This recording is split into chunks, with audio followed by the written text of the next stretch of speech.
Inside a typical high school cafeteria, the protagonist was slumped over a table, completely out of it, until his friend approached with 2 trays of lunch. The heavyset boy assumed Gavin was just exhausted from staying up too late chatting with a girl, so he tried to wake him up to eat. As the delicious scent of the food reached him, Gavin slowly regained consciousness, his eyes lighting up the moment he realized a meal was sitting right in front of him. Without wasting a second, he began tearing into the food with the ferocity of a wild animal. Yaniel tried to warn him to slow down so he wouldn't choke, but the warning came too late. Gavin had already finished his own meal and proceeded to devour his friend's lunch as well. After stuffing himself, the protagonist let out a long sigh of relief, exclaiming that he finally felt like he had returned to the land of the living. When his confused friend jokingly asked if he was a hungry ghost, given that he had eaten both portions, Gavin confirmed that he had indeed been reincarnated after starving to death in a frozen apocalypse. Yaniel, however, couldn't make sense of this,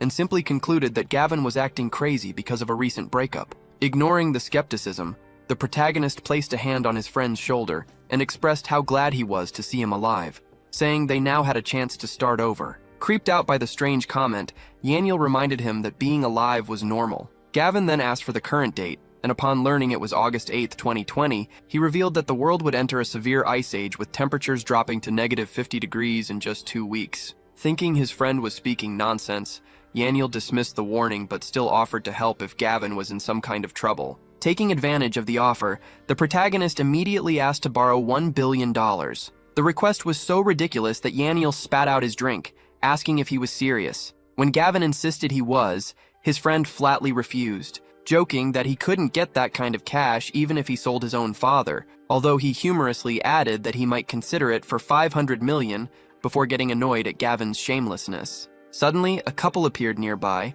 and a blonde young man was heard inviting a girl to a private room for a movie. Gavin watched them with a grim expression, as Yaniel realized the girl was actually the protagonist's girlfriend. Furious, the friend pointed out that she was cheating on him right in the open. As the couple walked past their table, the girl awkwardly asked what her boyfriend was doing there. Yaniel immediately stood up for Gavin, calling the redhead ungrateful, but she coldly replied that she didn't need to explain the obvious situation. Seeing this, Gavin recalled a bitter memory from the future. During the apocalypse, the blonde man had abandoned her, and although Gavin had treated her like a goddess and saved her, she had eventually betrayed him, leading to his death. Yaniel urged his friend to leave, claiming that the mere sight of the girl made him nauseous, but Gavin remained calm and insisted there was no need to rush. Seizing the opportunity to mock him, the blonde boy labeled Gavin a simp for following Xenia around, while the redhead joined in by humiliating her ex, accusing him of harassment and calling him disgusting. When Gavin simply asked if she was finished with her performance, Zach scoffed, wondering if he planned to use his pathetic devotion to try and win her back. Despite Yaniel's desperate attempts to drag him away, completely confused by his friend's fixation, Gavin requested just 5 more minutes. Zach found the request amusing and remarked that he was curious to see what he could possibly achieve in such a short time. Without a second thought, the protagonist slapped Zach across the face, leaving Xenia worried about her new boyfriend and the entire cafeteria stunned. Furious, Zach demanded to know how he dared to strike him and lunged forward, shouting that he would finish him off, but Gavin was faster and landed a solid kick. While Yaniel cheered for his friend's sudden change in attitude, Xenia rushed to help Zach, threatening her ex that he was a dead man for touching the heir to the dragon group. Zach stood up, boasting about his black belt in Taekwondo and refusing to lose to a punk, but Gavin immediately countered with an uppercut, dismissing him as trash. Internally, the protagonist realized that while the apocalypse had been a disaster,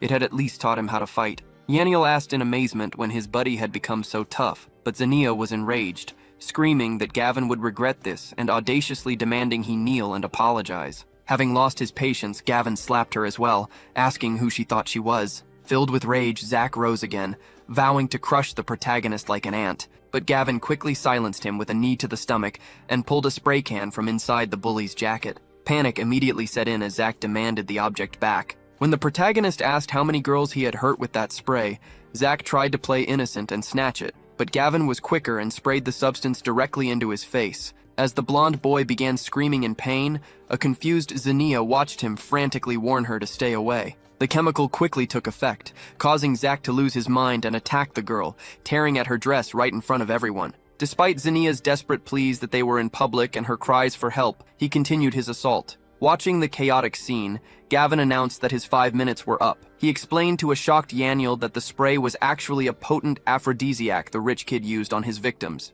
When Yaniel expressed concern that Zack might call the police, Gavin assured him that there was nothing to worry about. As the heir to a powerful group, Zack was far too proud to involve the authorities and would prefer to seek personal revenge instead. Yaniel eventually accepted his friend's logic, agreeing that someone like Zack would prefer to handle his revenge in secret rather than involving the police. Leaving the cafeteria behind, he asked where they were going next, and Gavin replied that they needed to sell his house immediately. Ignoring Yaniel's protests that the property was the only thing his parents had left him and that real estate prices were rising, they went straight to an agency. Gavin was determined to sell, calculating that the $3 million from the sale would be just enough to stockpile essential supplies for the coming apocalypse. From there, the protagonist dragged his skeptical friend to a massive supermarket to start spending the cash. He immediately stunned the staff by ordering 1,000 bags each of rice, flour, and oil, along with 10,000 cans of food. When the clerk asked if he was sure, Gavin confirmed the order, prompting Yaniel to joke that he must be opening a grocery store. After arranging for the store to handle the delivery, Gavin realized he needed a place to store everything and asked to borrow Yaniel's family warehouse for the incoming goods. Meanwhile, 2 girls from their class noticed him and began gossiping about the earlier cheating incident. Ignoring them, Gavin moved to the electronics section, reasoning that entertainment would be vital for passing time during the apocalypse. His massive purchase delighted the employee, who called him the customer of the year, but it also confused the girls watching him. Seeing him buy a large number of heavy coats, the purple-haired student questioned if he was truly poor, noting that he had already spent over $1 million. They concluded he must be a rich kid in disguise and decided to approach him. As they walked over with overly friendly smiles, Gavin recognized them not as classmates, but as the thugs who had robbed him in the freezing cold of his past life. They made phony small talk and complimented his looks, eventually inviting him to grab a bite to eat. To their surprise, he accepted the invitation, telling Yaniel to go ahead and manage the supplies at the warehouse. The girls secretly celebrated, planning to take their new target to an expensive luxury restaurant to drain his wallet. Once seated at the high-end venue, Gavin looked at the menu and pretended to be concerned about the prices. The girls, however, dismissed the cost and ordered lavish dishes like caviar, lobster, and prime steak. After enjoying the feast for an hour, the purple-haired girl asked how the food was, and Gavin simply excused himself, walking straight to the front desk. At the front desk, the hostess presented Gavin with a bill for $18,000, but he completely ignored it. Instead, he shocked the receptionist by requesting a massive takeaway order of 100 tables containing the exact same dishes, scheduled for pickup in 10 days. When the staff asked if he was serious, Gavin produced his VIP card and offered to pay for the future order up front, driven by his memory of how sick he had become of eating canned food during the apocalypse. The girls watching him pay assumed he was settling their tab and considered him sensible, already plotting to ask for expensive handbags next. However, when the receptionist mentioned the outstanding bill for their meal, Gavin took his card back and coolly informed them that they could pay for themselves. Realizing his funds were running low, he immediately began applying for loans on his phone, celebrating quietly when he secured nearly $3 million, though he knew he still needed more. Just then, his phone rang. It was one of the girls, furious and demanding to know where he had gone. Gavin calmly replied that something had come up, and he was already on his way home, questioning why he should be responsible for the check. When she exploded, claiming he had invited them, he reminded her that they were the ones who had dragged him to the restaurant and insisted on ordering the most expensive items despite his warnings about the price. Desperate and facing a massive bill they couldn't pay, the girl lashed out, calling him a broke loser and a disgrace. To prove he had money, Gavin told her to ask the hostess about the massive catering order he had just placed. Once the staff confirmed the purchase, the girl's tone shifted to begging, but Gavin simply hung up, refusing to baby them any longer. With no money to cover the cost and under pressure from the staff, the purple-haired girl panic-dialed someone named Hunter to teach Gavin a lesson. Meanwhile, Gavin stopped at a lottery shop after leaving the restaurant, recalling a specific set of winning numbers from his past life. He purchased a ticket, excited by the knowledge that he only had to wait 2 days to collect the prize. When he returned to the warehouse, Yaniel complained about being left behind, though Gavin promised to take him out for fun later. The chubby friend still couldn't grasp why they were spending a fortune on supplies, dismissing Gavin's explanation about saving lives during the apocalypse as total madness. Despite Yaniel's skepticism, Gavin assured him that within a few days, he would understand everything. Their conversation was suddenly interrupted by a group of thugs looking for Gavin Clark. After confirming his identity, Gavin asked if they were Hunter's goons. A bald man wielding a baseball bat accused him of messing with his boss's woman, causing a terrified Yaniel to threaten to call the police. The thugs scoffed, claiming he would break their legs long before any cops arrived, but Gavin simply smiled and remarked that calling the police wouldn't be necessary. The bald thug mocked him as a coward, insisting that fighting back was useless. Yaniel attempted to shield his friend by invoking his father's influential name, but the gang made it clear their target was solely Gavin, not the rich heir. In a panic, Yaniel yelled for the protagonist to flee while he tried to intervene, but he was quickly shoved aside as the bald man swung a baseball bat. Yaniel screamed in terror, yet Gavin easily evaded the slow attack and countered with a crushing kick to the stomach. Seizing the weapon, he struck the thug with full force and shoved the bat into his mouth, shocking the rest of the group with his raw strength. Undeterred, Gavin challenged the remaining goons to attack at once. The blonde leader gave the order, but the protagonist single-handedly took them all down, leaving Yaniel staring in disbelief at this new version of his friend. With his enemies on the floor, Gavin demanded $100,000 from each of them. When one complained about extortion, Gavin struck him with the bat and threatened to break their legs, quickly securing $600,000. He told himself he wasn't cruel, but the harsh reality of the apocalypse had changed him. Keeping his promise of excitement, he took Yaniel to a nightclub. While his friend enjoyed the atmosphere and the dancing women, thanking him for the distraction, Gavin approached the bar and requested to see the boss for a delivery. They were led down a corridor lined with security, causing Yaniel to nervously ask what was happening. Inside, the guards saluted Mr. Lowe, who questioned why the boys were there. Gavin introduced himself, claiming he had goods to deliver. When Lowe noted they were empty-handed, Gavin intrigued him by pointing to himself as the merchandise. However, the mood shifted when Lowe ordered his armed men to capture them. Facing gunpoint, a terrified Yaniel tried to use his father's name again and demanded to know what the delivery was. Gavin calmly revealed that the man trafficked human organs, causing Yaniel to completely panic. Unflinching, Gavin challenged the boss and offered his own body for $10 million. Lowe countered with $5 million, claiming the market was down, and the protagonist agreed, provided he got the cash up front and delivered the body in 3 days. Satisfied with the arrangement, Mr. Lowe called for the paperwork, but when his men produced only a single document, Gavin signaled that his friend was part of the deal too. Yaniel shouted in protest that he wasn't selling anything, but the protagonist ignored his desperation and insisted he was, leading a henchman to force the terrified boy to sign the contract at gunpoint. Once they were safely outside, Yaniel was furious, questioning whether Gavin had any humanity left after betraying him like that. The protagonist tried to calm him down, and even when his friend pointed out the extreme danger of crossing a gang leader, Gavin simply stated that the boss would be history within 3 days. He then invited his skeptical friend to witness the coming apocalypse and led him to a real estate agency to rent a specific mansion. Although Yaniel was confused by the sudden need for a luxury home, Gavin explained that the location held a special significance. He remembered dying there in his previous life and was determined to restart his journey exactly where it had ended. When the agent reported that the owner refused to rent regardless of the price, Gavin escalated his offer from double to 10 times the rate, offering to pay everything up front. This massive sum immediately convinced the agent to secure the deal, with Gavin adding the condition that he must be allowed to renovate the entire property. While waiting in the hallway, they spotted his ex-girlfriend, Zania, being urged by her mother to pursue Zach. Gavin explained to a confused Yaniel that Zach lived nearby, just as the redhead noticed them and glared with disgust, accusing her ex of stalking her and warning that their previous conflict wasn't over. Her mother joined in, mocking Gavin as a failure with no future, and even threatened to have Yaniel expelled when he tried to defend his friend. Gavin scoffed at their dramatic reaction, but Zania arrogantly claimed he couldn't possibly afford the rent. Just then, the agent returned to confirm the monthly rate was over $25,000. To the shock of the women, the deal was real,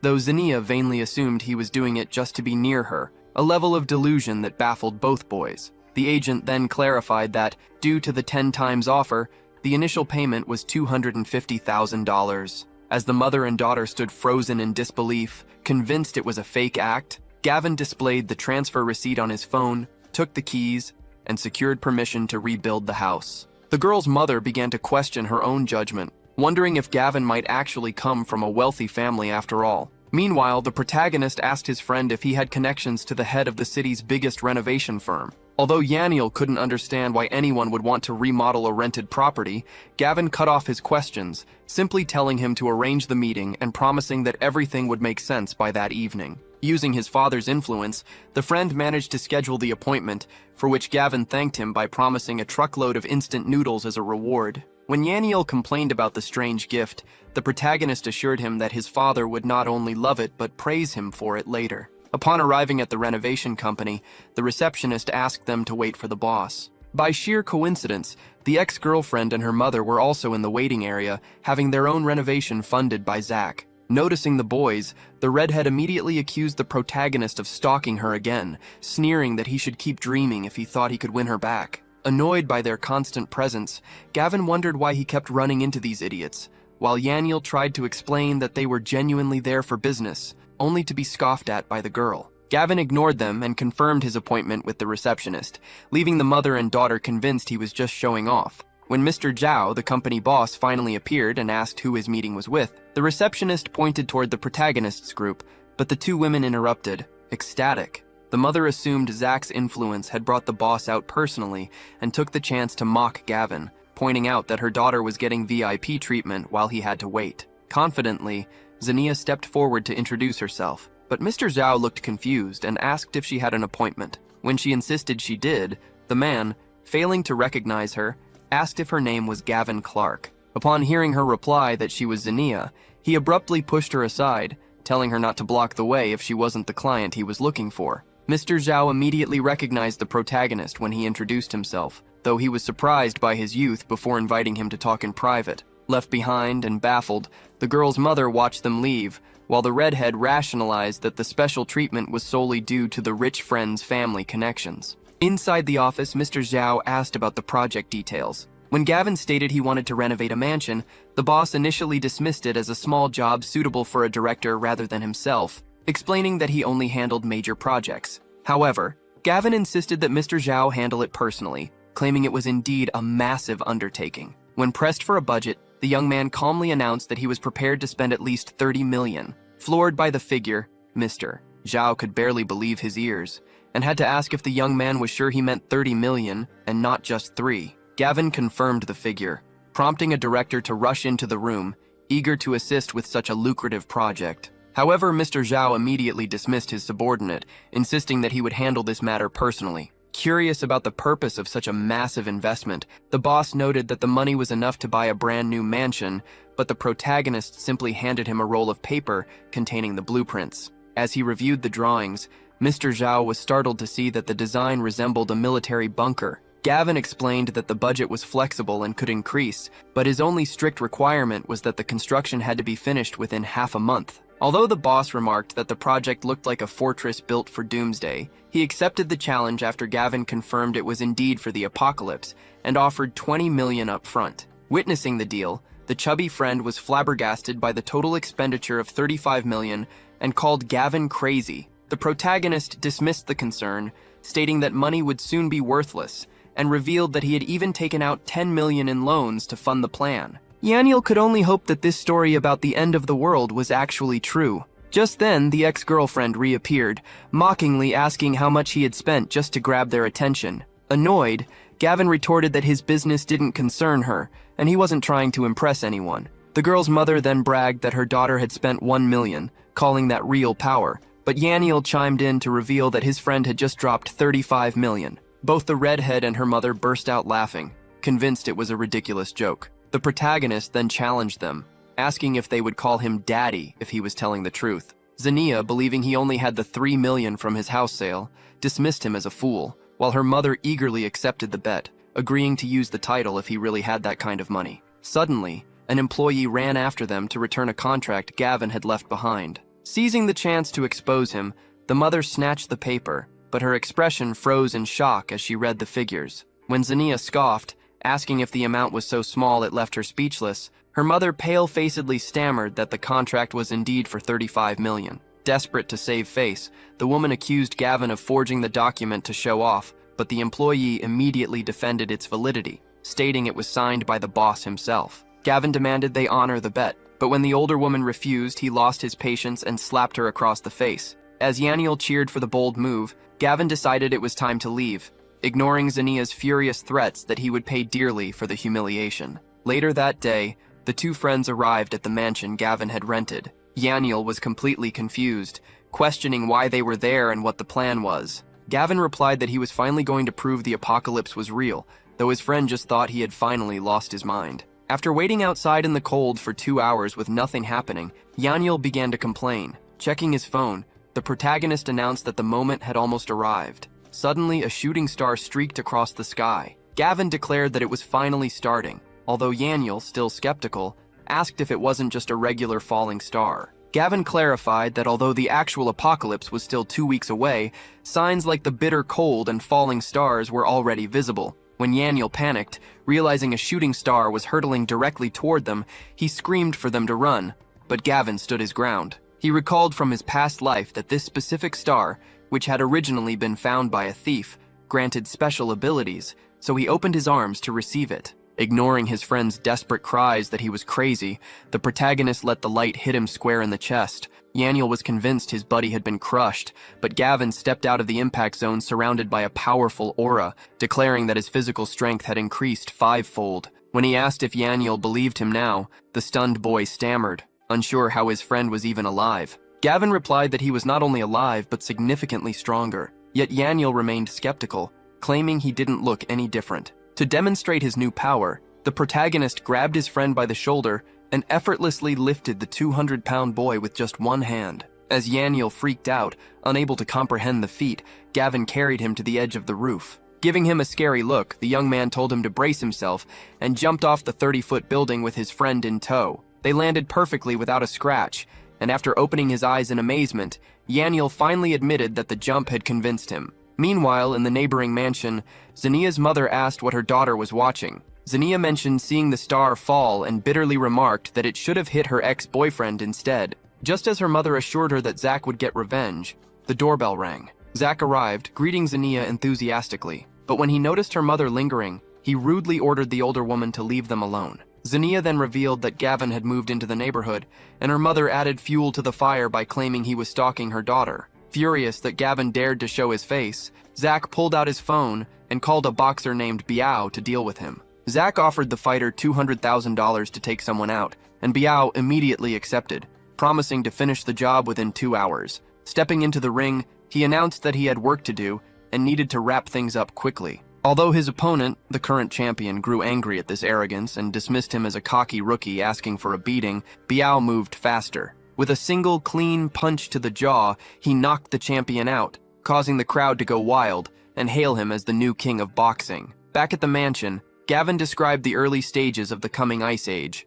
leading his chubby friend to mourn the fate of humanity. When asked what he planned to do, a fully convinced Yaniel stood up and vowed to follow his friend's instructions without question. Gavin jokingly suggested that he should go home and sell his father as he had proposed earlier, but Yaniel awkwardly admitted that his dad would never believe a story about the end of the world. However, after Gavin explained that cash would soon be useless compared to supplies, Yaniel made up his mind to bankrupt his family to get what they needed, regardless of the punishment he might face later. Suddenly, Gavin sensed movement outside and silenced his friend, revealing that the property was surrounded. Outside, Biao and his men were preparing to breach the entrance, with one goon raising a giant sledgehammer to smash the door. Just before he could swing, Gavin threw the door open with such force that it knocked the man unconscious. Stepping out with Yaniel, the protagonist demanded to know who they were. Surprised that they had been detected, Biao asked if Gavin was a fighter himself, before the protagonist shocked him by addressing him by his full name, Duan Hubio. While Gavin silently recalled that this man would become a powerful figure during the apocalypse, Biao admitted that Zack had sent him to break some bones. Gavin advised the thug to leave to avoid getting hurt, but Biao, annoyed by the audacity, lunged at him. Gavin easily dodged the attack, commenting on how slow it was. When the boxer tried again, the protagonist spotted an opening and landed a solid blow to his stomach, shocking the other goons who watched their boss stumble back. Recovering, Biao muttered that something was wrong, but refused to give up when asked, insisting that no one could force him to submit. Losing patience, Gavin delivered a kick to the jaw that sent the boxer to the ground. Even then, the defeated fighter stubbornly insisted he wouldn't surrender, unable to comprehend his loss. Finding his resilience interesting, Gavin made an unexpected offer. He would save Biao's sister in exchange for a favor. The mention of his sister left Biao completely stunned, and he demanded to know how Gavin knew about her illness. Gavin revealed that he was fully aware of the terminal illness Biao's sister was suffering from,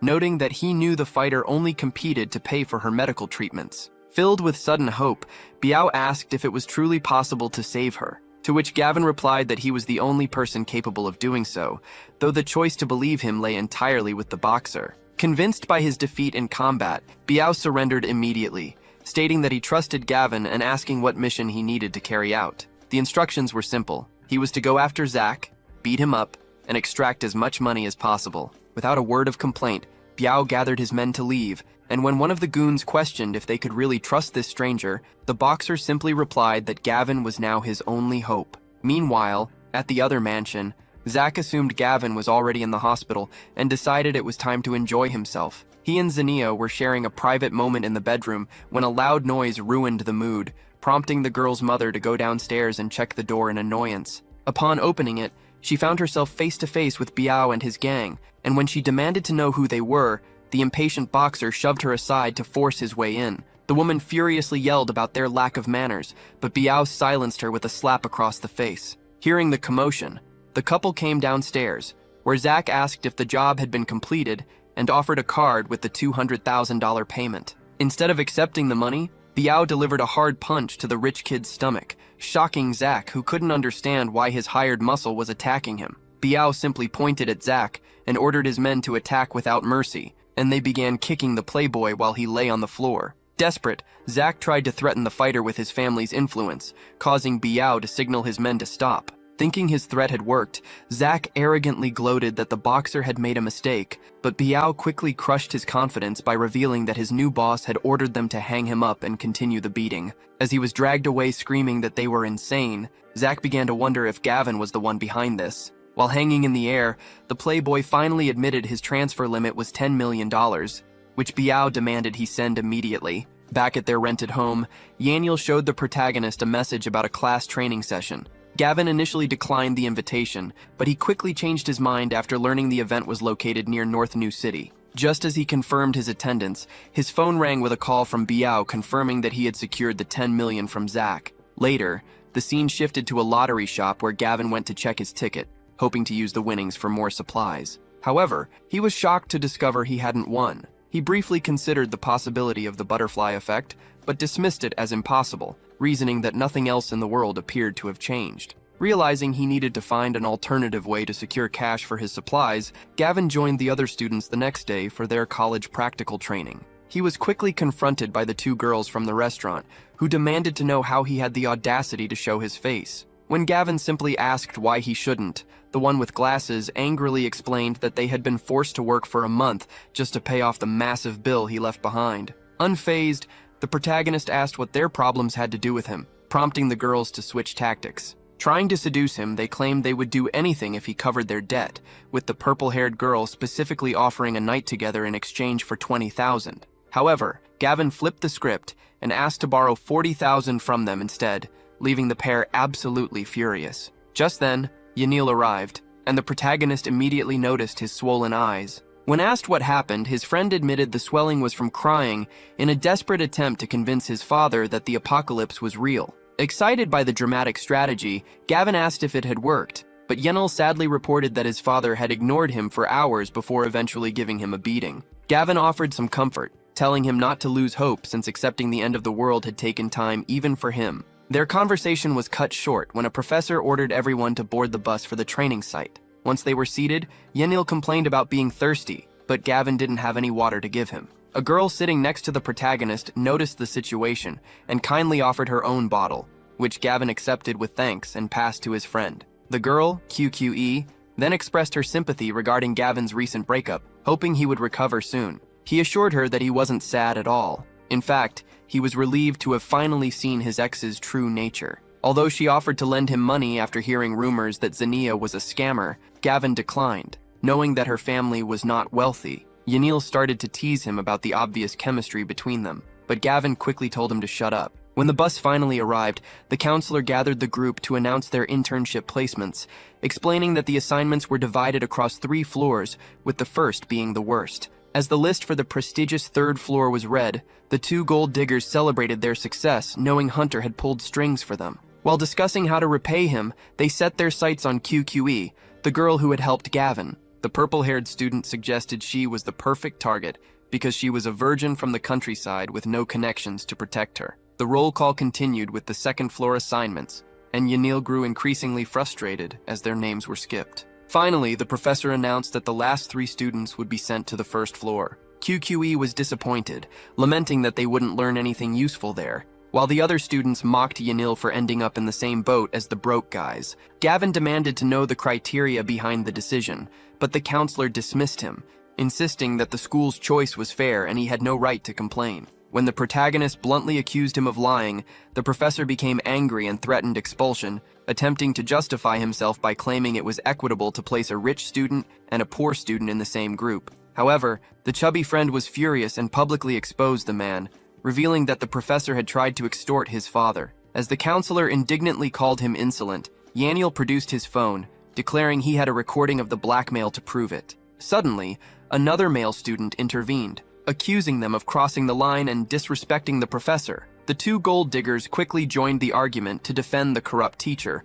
labeling the trio as ungrateful and unworthy of an internship. Annoyed, the protagonist told the interrupter to shut up, but the bully mocked him, calling him a simp who had lost his mind after Zania dumped him. Without hesitation, Gavin punched him square in the face. The furious student screamed that Gavin had struck first and lunged at him, but Gavin effortlessly blocked the attack. Shocked by this unexpected strength, the bully stood frozen as Gavin slapped him twice and reminded him that he had been warned to get lost. Terrified, the bully cried out to the professor that Gavin had gone crazy, only to receive another punch for not listening. When the enraged counselor demanded an apology, the young man simply turned around and slapped the corrupt teacher across the face without mercy. Yaniel cheered, finding the scene incredibly satisfying, while the rest of the students watched in disbelief. The counselor screamed that he was kicked out of the program, but Gavin responded with an uppercut, stating clearly that he didn't care. With both antagonists on the floor, the protagonist signaled his friend to leave,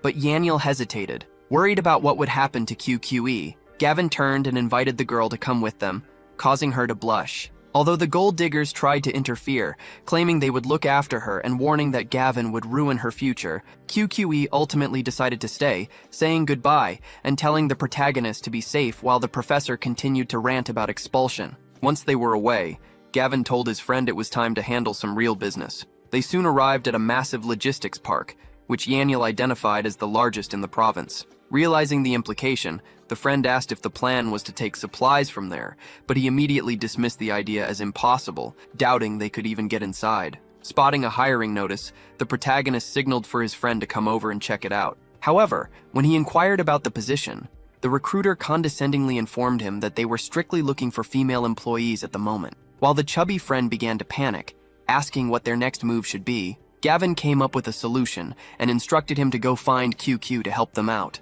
Meanwhile, the office was buzzing with activity when the girl with glasses whispered to her friend that Hunter had called. Mr. Jiang needed a girl immediately. With malicious smiles, they decided QQ was the perfect target. Approaching her desk, they asked how she was settling in, to which the innocent girl gratefully replied that she was learning things she never would have seen in school. The bullies dismissed her thanks as normal colleague behavior, before the purple-haired one asked if she had a boyfriend. When QQ admitted she didn't, the girl with glasses excitedly offered to set her up with someone wealthy. Although QQ refused, insisting she just wanted to focus on her job, the two ignored her protests, arguing that a rich boyfriend would bring in more cash and forcibly dragged her away to meet him. Upon arriving at a luxurious office building, QQ attempted to flee, but the girls blocked her path, assuring her that the man was a good person. They ushered her into a room where Mr. Zhang was waiting. The older man smiled creepily, commenting on how pure she looked. Pushing the terrified girl forward, the purple-haired student introduced her as his new girlfriend.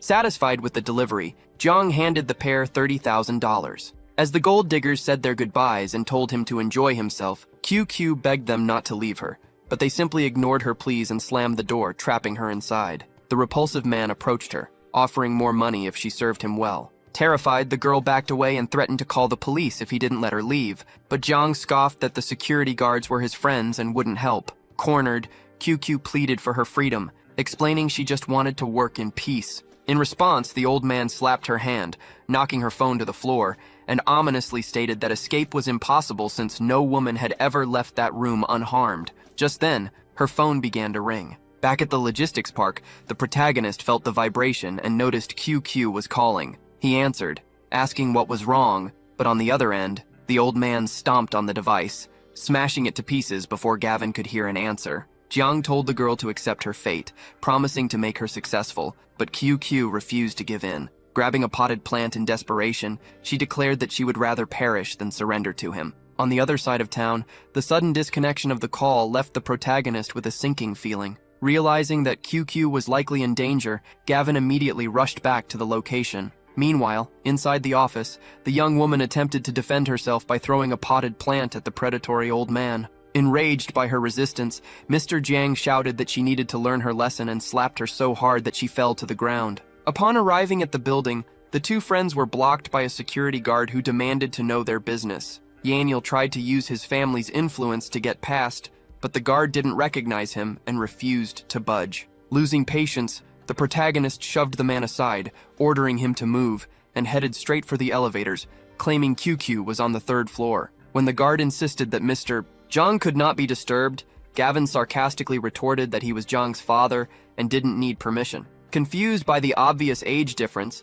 the guard realized something was wrong and began shouting for backup to stop the intruders. When the elevator doors opened on the 3rd floor, Gavin found himself face to face with the two gold diggers. Shocked by his presence, they asked what he was doing there, but he ignored them and grimly demanded to know where QQ was. The purple-haired girl tried to dismiss him, claiming he had no right to ask since he wasn't an employee. However, when Gavin repeated the question with a threatening tone, she attempted to stand her ground, insisting this wasn't the place for a scene. Without hesitating, the hero slapped her, sending her to the floor. Her friend with glasses was outraged that he dared to hit a woman, but she quickly received a slap as well. With both girls now terrified on the ground, Gavin asked for the 3rd time where their colleague was. Trembling, they pointed toward a door, revealing she was in Mr. Jiang's office, though the purple-haired girl tried to warn him about the boss's powerful connections. Ignoring the warning, the protagonist kicked the door open with full force. Inside, he found QQ screaming for help,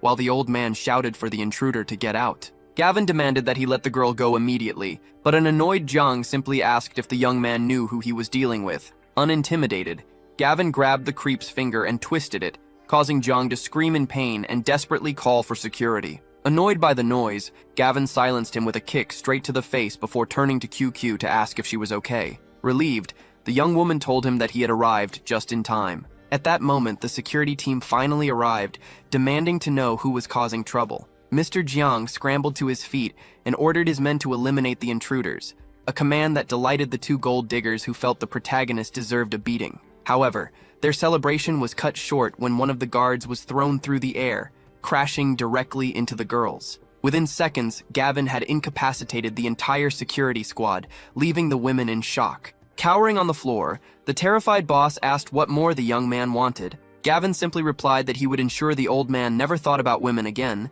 before delivering a crushing blow to his groin. With Jiang incapacitated, the protagonist turned his terrifying gaze toward the two girls. Although they tried to shield themselves, pleading that he shouldn't hit women, Gavin ignored them and slapped the student with glasses across the face, followed immediately by the purple-haired one. He warned them that he had only spared them from serious injury because they might still be useful, then gathered his friends to leave the wrecked office. Behind them, one of the girls attempted to help the boss and offered to call the police, but Jiang slapped her away, demanding to be taken to the hospital instead. He then grabbed his phone and called a contact, desperately asking for help to destroy the boy. Once they were safe outside, QQ thanked the protagonist but worriedly admitted that she had lost her internship and didn't know how she would find work. When Gavin offered to help her secure a job, she eagerly accepted, and the group returned to the logistics park where the day had begun. QQ was surprised to learn he wanted her to work there, pointing out that the open position was for a warehouse manager while she held a degree in finance.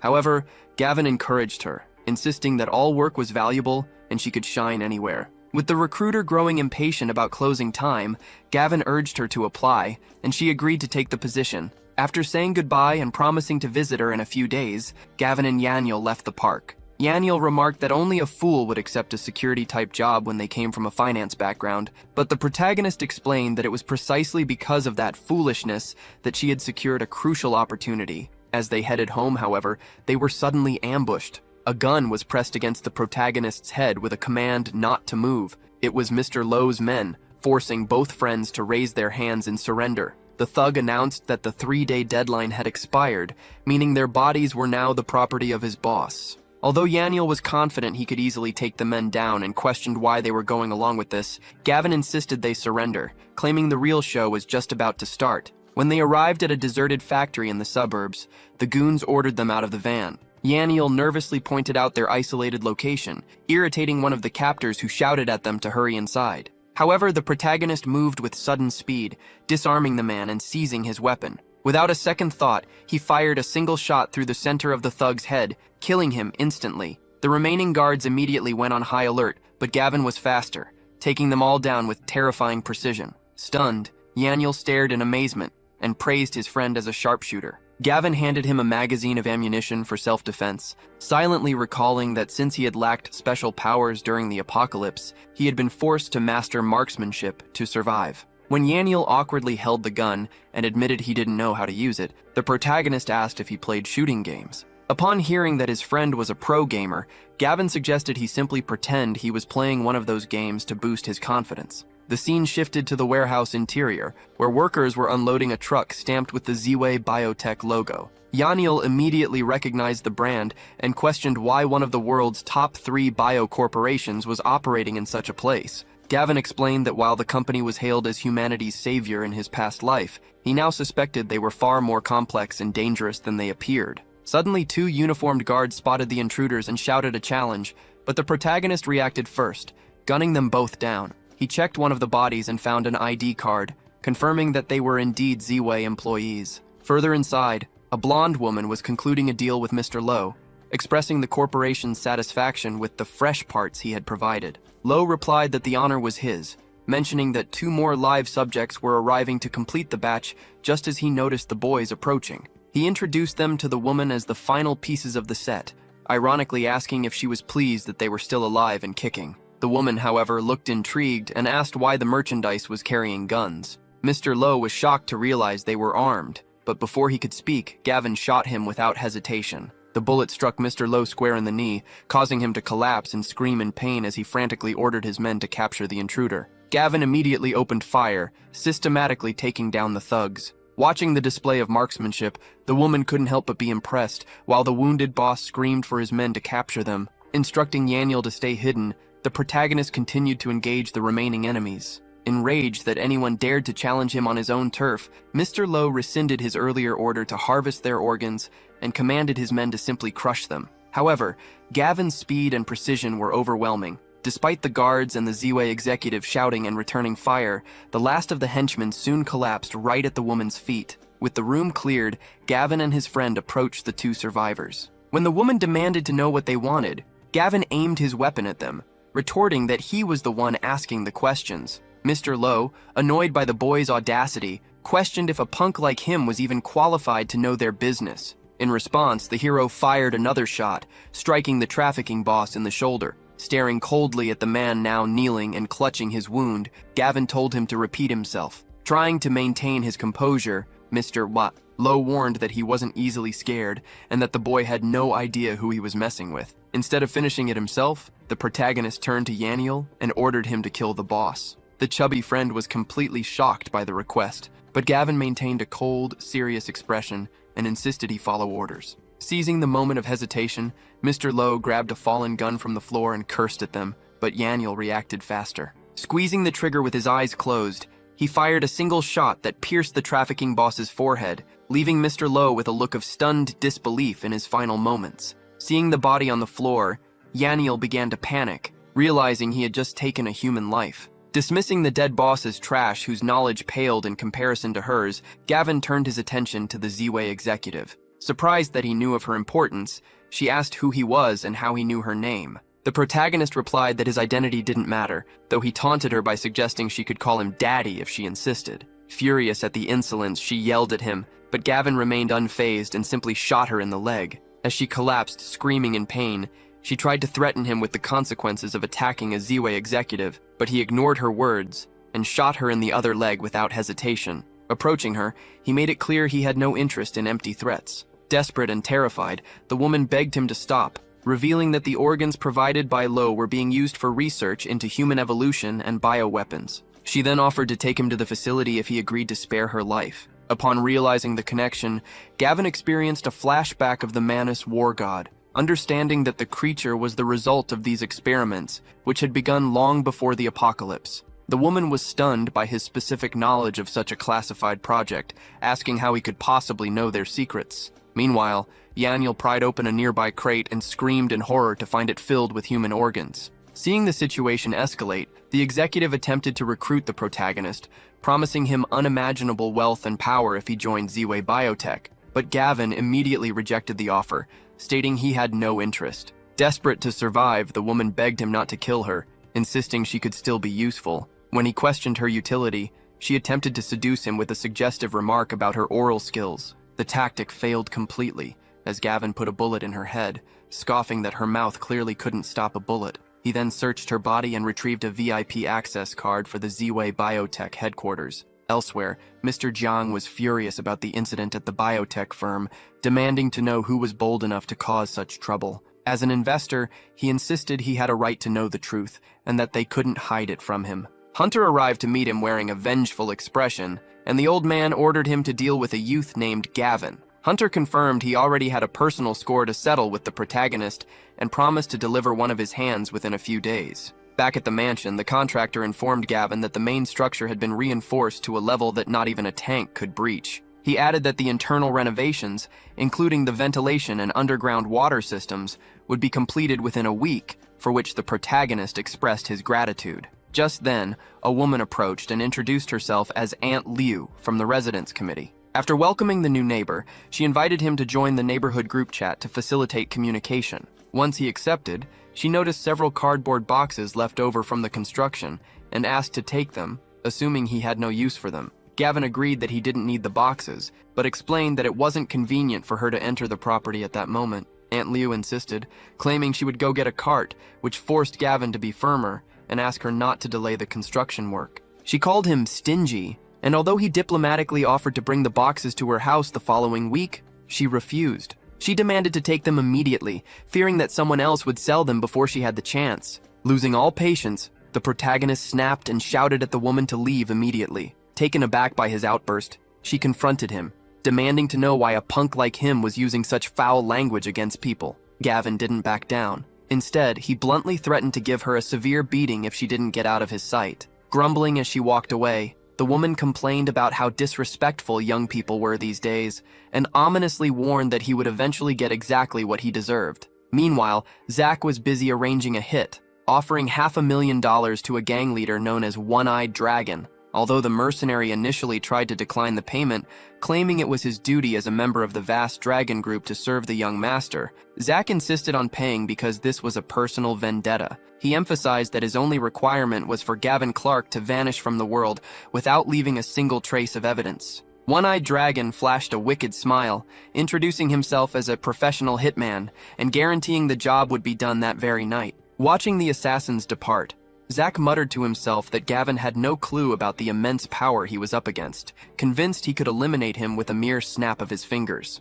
Later that night at a luxury hotel, the assassins team gathered outside. The leader verified that Gavin was definitely inside the presidential suite before ordering his men to remain vigilant and ensure the target didn't escape. Unaware of the danger just outside his door, the protagonist was lounging on the sofa, satisfied that everything since his rebirth had followed his plan perfectly. He mused that the most critical phase was only 3 days away, and its outcome would determine everything. His relaxation was interrupted by a noise from the hallway, where One-Eyed Dragon was creeping toward the suite with his weapon drawn. Realizing that Zach's hired muscle had arrived, Gavin decided to play along, but as he listened to their movements, he realized a second group was also approaching. It was Hunter's gang. When one of Hunter's men scoffed at the target, the boss quickly corrected him, warning that Gavin had already defeated and robbed another group and shouldn't be underestimated. To reassure him, a henchman displayed a tranquilizer gun, claiming they were fully prepared this time. Hunter then issued his final command,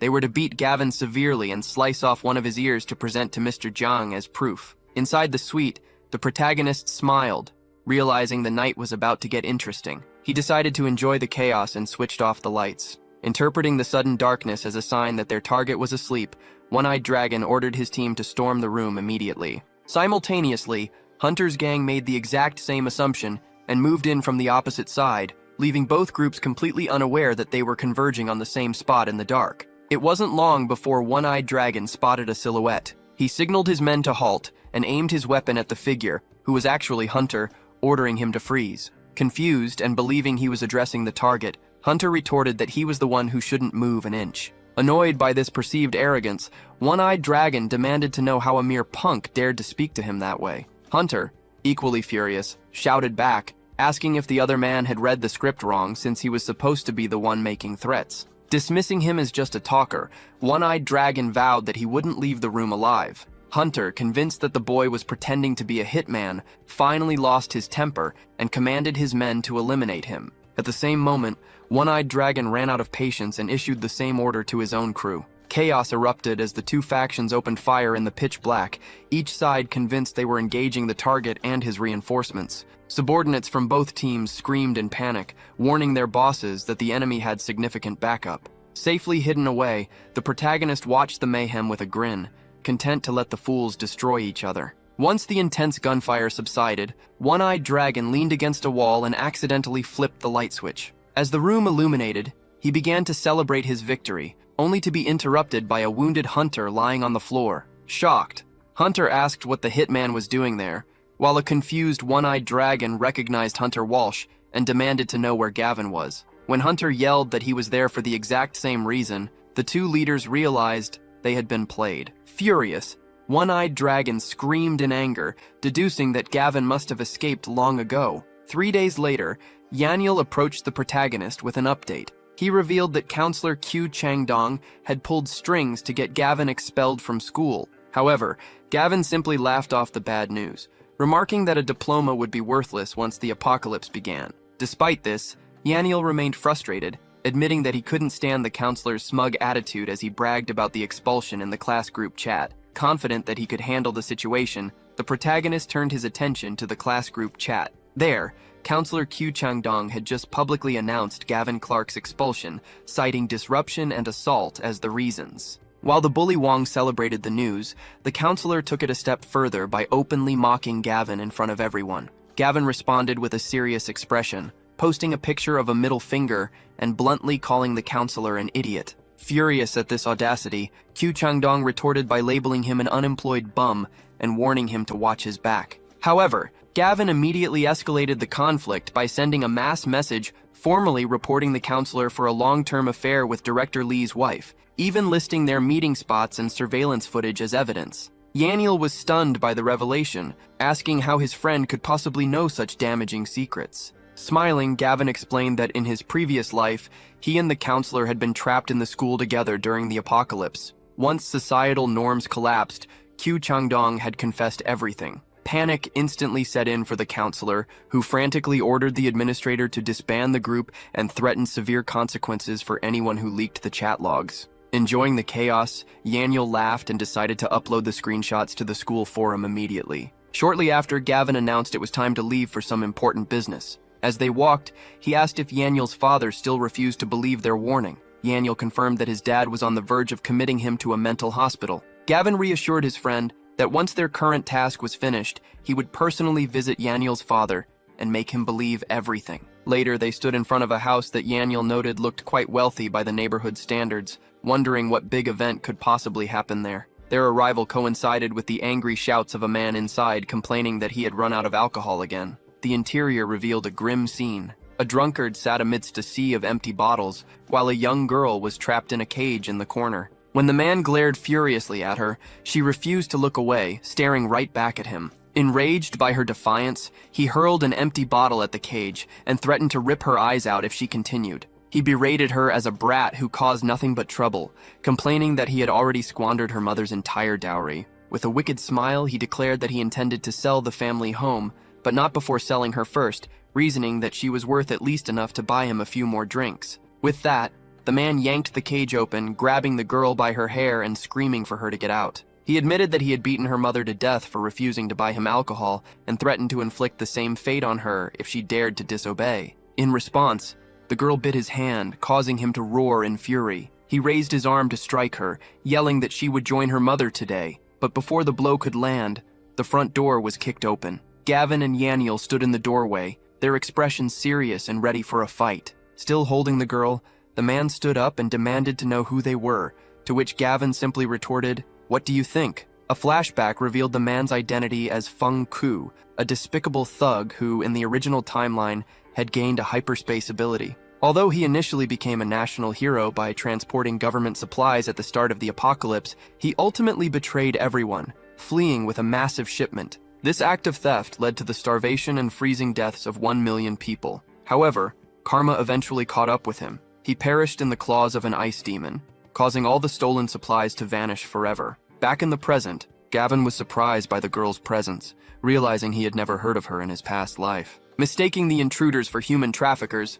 Feng Q offered to sell the girl for an extra $100, casually adding that if they had arrived any later, he would have beaten her senseless. Yaniel exploded with rage, calling him a beast, which confused the drunkard. When Yaniel repeated the insult, declaring him worse than a pig or a dog, Feng Q scoffed at the perceived hypocrisy, accusing Yaniel of being a self-righteous trafficker. Yaniel vehemently denied this, insisting he wasn't a despicable person like him. Annoyed, Feng Q grabbed a bottle and threatened to crack Yaniel's skull for causing trouble. But before he could attack, Yaniel fired his gun, shooting him squarely in the leg. As Gavin praised his friend's improving aim, Feng Q collapsed, clutching his wound and demanding to know who the hell they were. Yaniel warned that he wouldn't let a scumbag like him get away with his crimes. Seizing the distraction, the girl suddenly grabbed a broken bottle and smashed it over Feng Q's head, shocking both Gavin and Yaniel with her ferocity. Bleeding and enraged, Feng Q screamed in disbelief that the witch had dared to attack him. Without giving him a moment to recover, she struck again. Even as he lay injured on the floor, Feng Q threatened to skin her alive, but the girl, eyes filled with pure fury, raised the broken bottle with both hands for a final strike. She began beating him relentlessly. When Yaniel attempted to intervene, Gavin stopped him, instructing his friend to let her handle it. The protagonist realized that stopping the girl now would actually ruin her life, as she needed to release the overwhelming hatred she had been holding back. Consequently, she continued her brutal assault until the broken bottle in her hands was completely drenched in blood. Once the deed was done, she stood trembling with rage beside Feng Q's body. Yaniel, shocked by the violence, shouted that the man was dead, but Gavin coldly replied that a person like that deserved his fate. Checking the time, the protagonist warned that a major event was approaching and instructed his friend to help the girl clean up and calm down while he headed to the roof. High above the building, Gavin watched a meteor shower streak across the night sky, fixing his eyes on one star that burned much brighter and larger than the rest. A smile spread across his face as he realized the greatest opportunity before the apocalypse had finally arrived. Opening his arms to the heavens, he allowed a descending golden light to envelop him, absorbing the meteor's energy. Moments later, he shouted in triumph, celebrating the acquisition of the power he had been waiting for. With this new ability, his consciousness floated into a massive hyperspace the size of dozens of football fields, confirming that he could now store an unlimited amount of supplies. Returning to reality, a noise from the street below caught his attention. He looked down to see a police car parked in front of the building, where a handcuffed bald man was pointing out the house to the officers, claiming it was the spot where Feng Ku planned to sell a girl. The lead officer immediately ordered his unit to prepare to storm the location. Inside, the girl had changed into clean clothes, prompting Yaniel to comment on how cute she looked now that she was cleaned up. However, the mood shifted when Gavin returned to warn them that the authorities were outside. Yaniel panicked, realizing they were trapped with a dead body and weapons, but the protagonist calmed him down, explaining that while running might have been their only option before, the situation had changed. With a subtle gesture, Gavin used his new hyperspace ability to make Feng Q's body vanish into thin air, leaving Yaniel staring in shock. Seconds later, the police kicked down the door, ordering everyone to freeze. The lead officer pointed his weapon at the group and demanded to know which one of them was Feng Ku, but the handcuffed informant shook his head, stating that none of them was the man they were looking for. Turning his attention to the young men, the officer asked why they were there. Lying smoothly, the protagonist introduced himself as Gavin and claimed to be the girl's distant cousin checking in on her. while Yaniel added that he was just a classmate tagging along. Finally, the officer knelt down and gently asked the little girl for her identity, to which she softly replied that her name was Zixi. Pointing at the protagonist, the officer asked Zixi if she truly knew him. The girl corroborated Gavin's story, confirming that he was indeed her cousin and that her mother had mentioned him before. Satisfied with her answer, the policeman said his goodbyes, instructing the group to contact him immediately if they found any leads on Feng Ku. As soon as the authorities left, Yaniel breathed a sigh of relief and suggested they get out of there quickly, celebrating their narrow escape. However, just as he turned to go, Shixi stopped him, making him realize they had almost forgotten about her. Worried about her fate now that Feng Ku was gone, Yaniel looked to his friend for a solution. Gavin turned to the girl and simply asked if she wanted to come with them. When Zixi nodded in agreement, Yaniel insisted they take her along, and Gavin accepted, though he warned that he wouldn't support any freeloaders. To test her utility, he asked if she knew how to prepare instant noodles, and when she confirmed it with an excited smile, the deal was sealed. As the trio walked down the street together, a hungry Yaniel suggested they get hot pot, asking Shixi if she could handle spicy food. The story then shifted to 3 days prior to the apocalypse, as Gavin and Yaniel walked toward a luxurious mansion. Yaniel confessed he was still nervous, but Gavin reassured him, insisting there was nothing to fear and that they had to convince his father that day no matter what. Inside the house, Yaniel's father was reading the newspaper and angrily yelled at them to stop talking nonsense and leave him alone. Despite Yaniel's desperate attempts to explain that the ice apocalypse would arrive in 3 days, the older man only grew more annoyed, ordering them out so they wouldn't disturb his tea time. To prove his claims, Gavin used his hyperspace ability to make the teacup vanish instantly from the table. Yaniel's father was completely baffled by the disappearance, but even when Gavin explained that this was the superpower he had been talking about, the man remained skeptical, accusing them of using cheap magic tricks to fool him. Gavin then escalated the demonstration by making the sofa disappear, causing the older man to tumble to the floor. Even then, he refused to believe, claiming they were too naive to trick him, and challenged the protagonist to make everything in the room vanish. Without hesitating, Gavin wiped the room clean, leaving it completely empty of furniture. Standing in the vacant room, Gavin smiled and asked if he finally believed. Suddenly, the father turned and slapped his son hard across the face. When a confused Yaniel clutched his cheek and asked why he did that, his father explained that he needed to ensure he wasn't dreaming, finally admitting that he believed everything. With just 2 days remaining before the ice apocalypse, the scene shifted to Yaniel receiving a bank notification for a transfer of $760 million.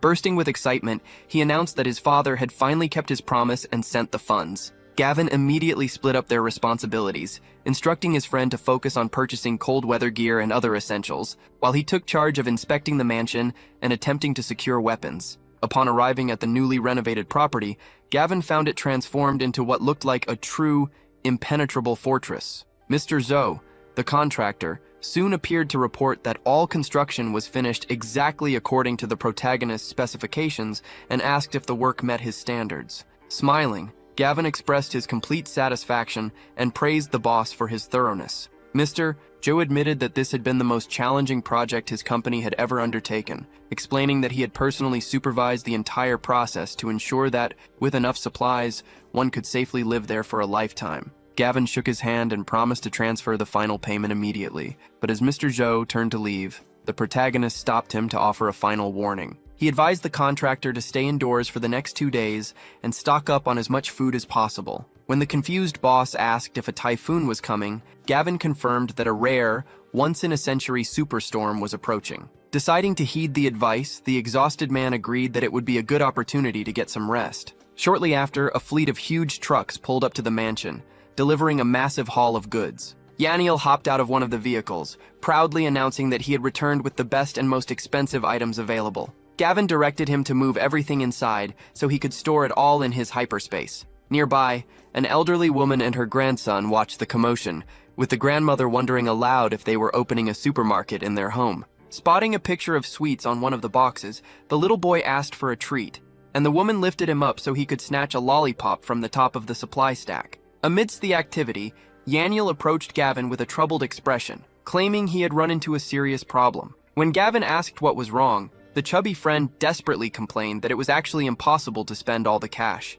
lamenting that he hadn't even managed to burn through 100 million yet. Gavin handed his friend a list of addresses for several large granaries, instructing him to buy every bit of grain available. He was driven by a memory from his past life where a group of villains had stolen those specific resources, and he was determined to cut them off this time around. His planning was interrupted when a delivery worker reported a problem with the final batch of crossbows. An elderly woman was blocking the path. Upon arriving at the truck, Gavin found Aunt Lou using a utility knife to pry open a box while her grandson impatiently screamed that he wanted to eat whatever was inside immediately. Approaching her with a stern expression, the protagonist demanded to know what she was doing. Aunt Lou turned with a fake smile, explaining that since he had bought so much, her grandson simply wanted a lollipop, and she asked if he minded. Gavin gave her a cold stare and bluntly replied that he did indeed mind. Annoyed, the woman called him stingy and claimed the candy should count as an apology for their last encounter, even going so far as to demand he leave the boxes for her.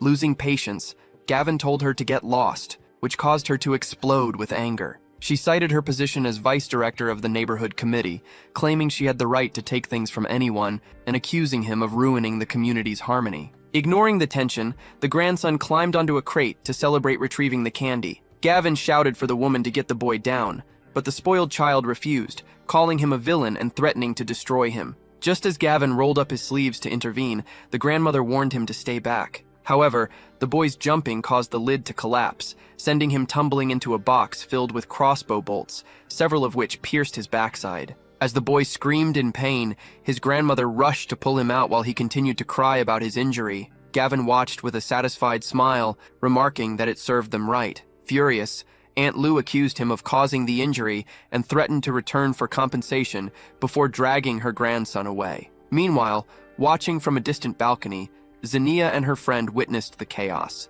leaving the redhead to question why Gavin was stockpiling such a massive amount of supplies. Yang Zaking, Xenia's best friend, commented that Gavin must be crazy for stockpiling so many supplies in such intense heat, questioning if he wasn't worried about everything spoiling. The ex-girlfriend dismissed the concern, assuring her that Zach would take care of him, and simply invited her friend to head to the beauty salon. The narrative then shifted to the logistics park with only one day remaining before the apocalypse. Yaniel was in high spirits, celebrating the fact that they had successfully spent all their money to acquire 5 entire granaries, securing enough food to last a lifetime. Gavin told his friend that their next move, after meeting with QQI, was to collect every bit of that grain. When they found the girl, she greeted Gavin happily. Upon being asked about her recent days at the park, QQI replied that the work was going great, and she had even been promoted to warehouse supervisor, though she was eager to know when she could leave. When the protagonist informed her that she could go the following day, she was thrilled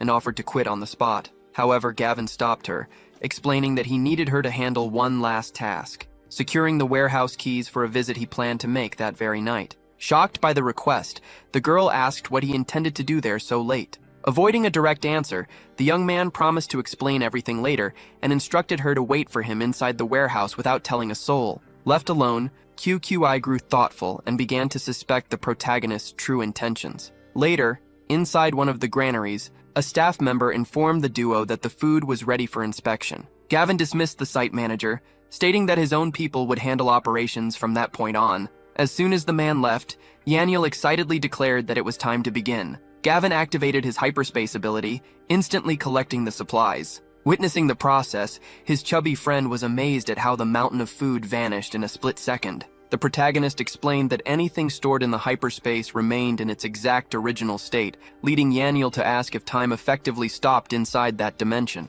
Gavin admitted he wasn't sure yet and would need to investigate further. Suddenly, the site manager returned to retrieve a forgotten item. Stepping back into the warehouse, he froze in absolute shock, wondering if he was hallucinating as he stared at the empty space where a mountain of grain had stood just moments before. Having cleared out the granaries, the protagonist headed for the logistics park and knocked on the warehouse door where Kyukui was waiting. She opened it, greeting him with a hint of awkwardness, and he immediately warned her that what she was about to witness might be shocking, insisting she remain completely silent. When she agreed, he asked if she was ready to begin. Misunderstanding his intentions, Kyukui closed her eyes in embarrassment, seemingly expecting a romantic moment. Noticing her distraction, Gavin called her name, telling her to stop daydreaming and follow him, which snapped her back to reality as she hurried to keep up. They stopped before the massive shelves, which were packed to the brim with supplies. As Gavin reached out, he calculated that this batch would bring his accumulated resources to an astronomical figure.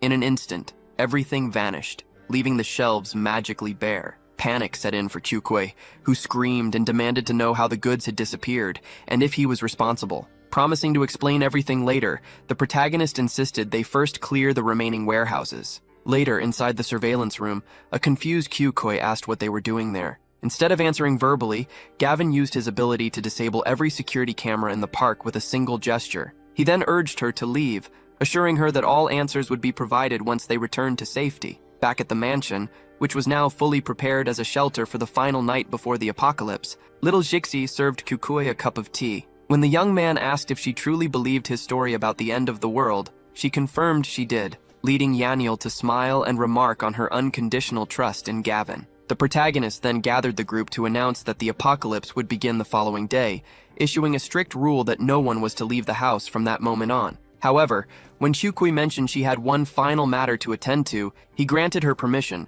provided she returned before noon the next day. As the countdown to the ice apocalypse finally hit zero, the scene shifted to a large office building where One-Eyed Dragon was explaining his failure to Zack. He claimed his team had encountered another hit squad targeting Gavin, resulting in accidental friendly fire, but promised that such a mistake would not happen again. Fed up with the constant failures, Zack finally lost his patience and decided to handle the matter personally. He grabbed a gun and rounded up his henchmen to accompany him. Meanwhile, Kyukui was out on the streets completing her final task before the end of the world, feeding a group of stray cats and dogs. She sadly bid the animals farewell, explaining that she wouldn't be able to provide for them anymore because of the coming apocalypse, and urging them to learn how to survive on their own. Watching her from a distance, One-Eyed Dragon pointed out to Zack that since Gavin had been holed up in his fortress, getting to him directly was nearly impossible. However, assuming the girl was Gavin's girlfriend, the thugs suggested kidnapping her as bait to force the protagonist out of hiding.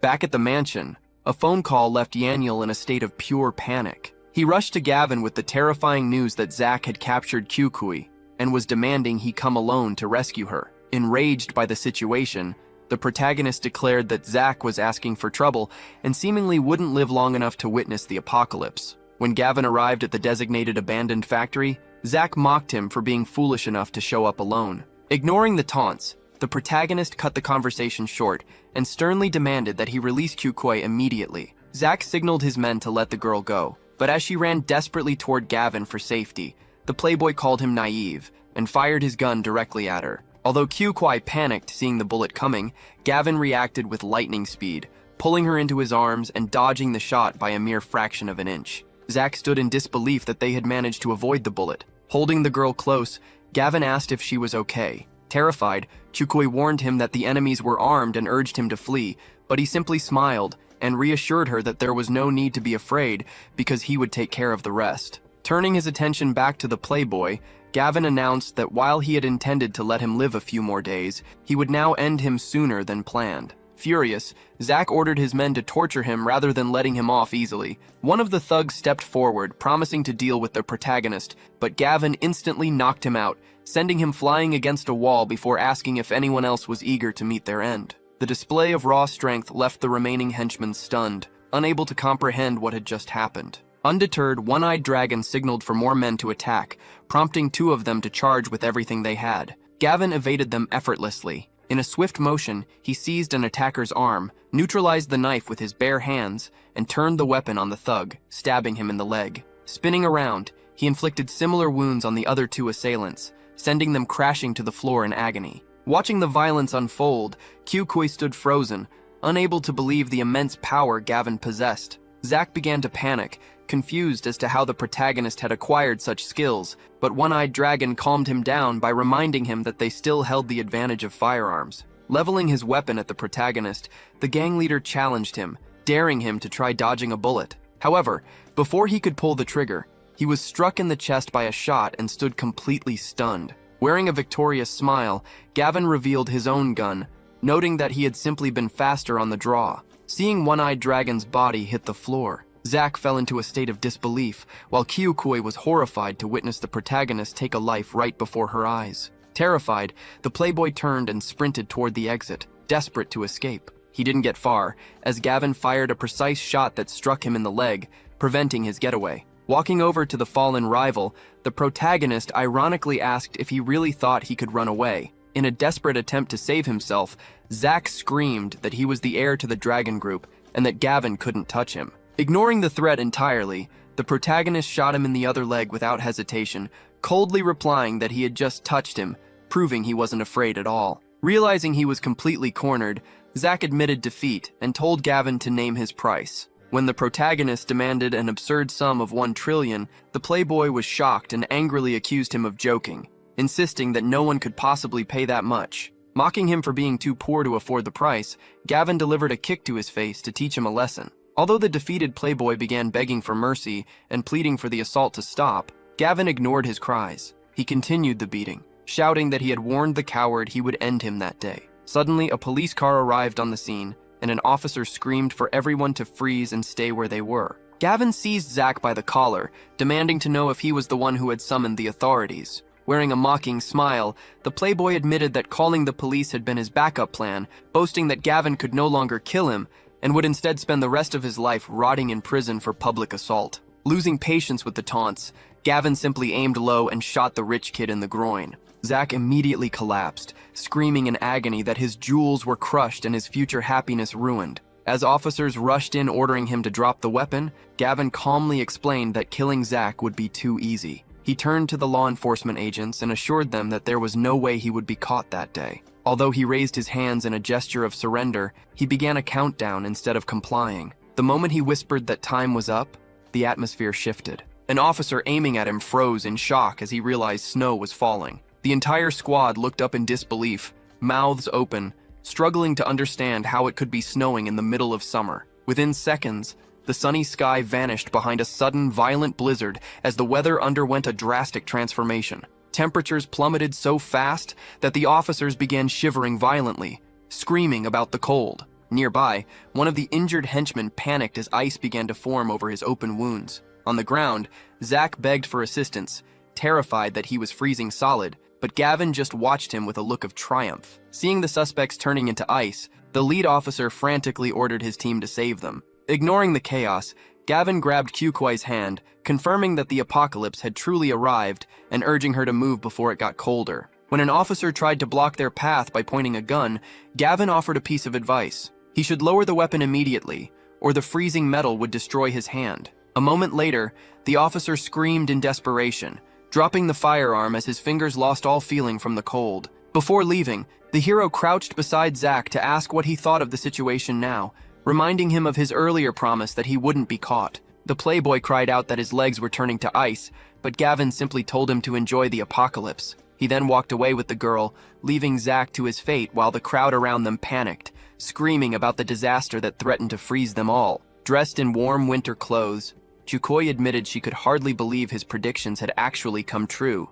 but Gavin ominously replied that this was merely the beginning and conditions were bound to get worse. When she asked with a serious expression how long the ice apocalypse would last, the young man claimed he didn't know, though privately he recalled that in his past life, the freeze had persisted for a full year without end until the moment he died. As chaos began to take hold of the city, people started looting clothing stores. One man threatened to call the police, only for a looter to retort that legal threats didn't matter when they were about to freeze to death. Hyukui expressed her fear regarding the collapse of social order, to which the protagonist added that it wouldn't just be order that vanished, but people's humanity as well. Suddenly, 2 thugs armed with knives surrounded the pair, demanding they hand over their warm clothing. Unfazed, the hero stared at them coldly, remarking that they must have a death wish and ordering them to get lost. While one thug grew furious at this arrogance and urged his partner to attack, Gavin instantly knocked the charging attacker unconscious with a single, clean punch. He then drew a gun and leveled it at the remaining man's head.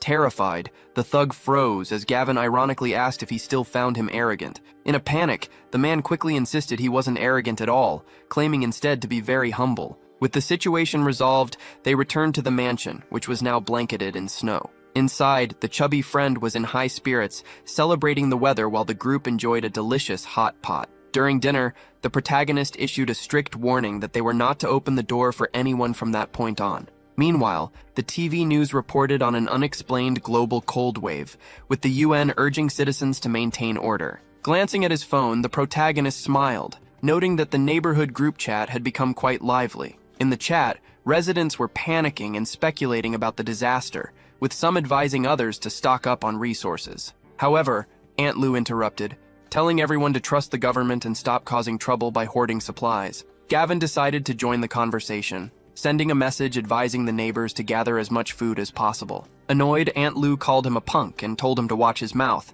insisting the blizzard would end soon, but Gavin simply dismissed her as an idiot. 3 days later, with snow still falling heavily, Yaniel reported that the temperature outside had plummeted to 60 degrees below zero. While Kyukoi worried about the many people who hadn't managed to store food in time, the protagonist remained unconcerned, simply looking at his phone with a smile while his friends fretted over the situation. Residents in the group chat began to complain that the cold wave showed no signs of stopping, with one member specifically calling out Aunt Lou regarding her previous promises. She replied that she was freezing as well and announced her plan to organize a committee to inspect everyone's supply reserves. Moments later, a knock sounded at the protagonist's door. When he asked who was there, Aunt Lou and 2 men outside claimed they were a community group bringing warmth and told him to open up. However, the hero refused the offer with a smile, noting that it was already quite warm inside. Despite her insisting on her authority as a committee member, the young man refused to open the door, using the freezing weather as his excuse.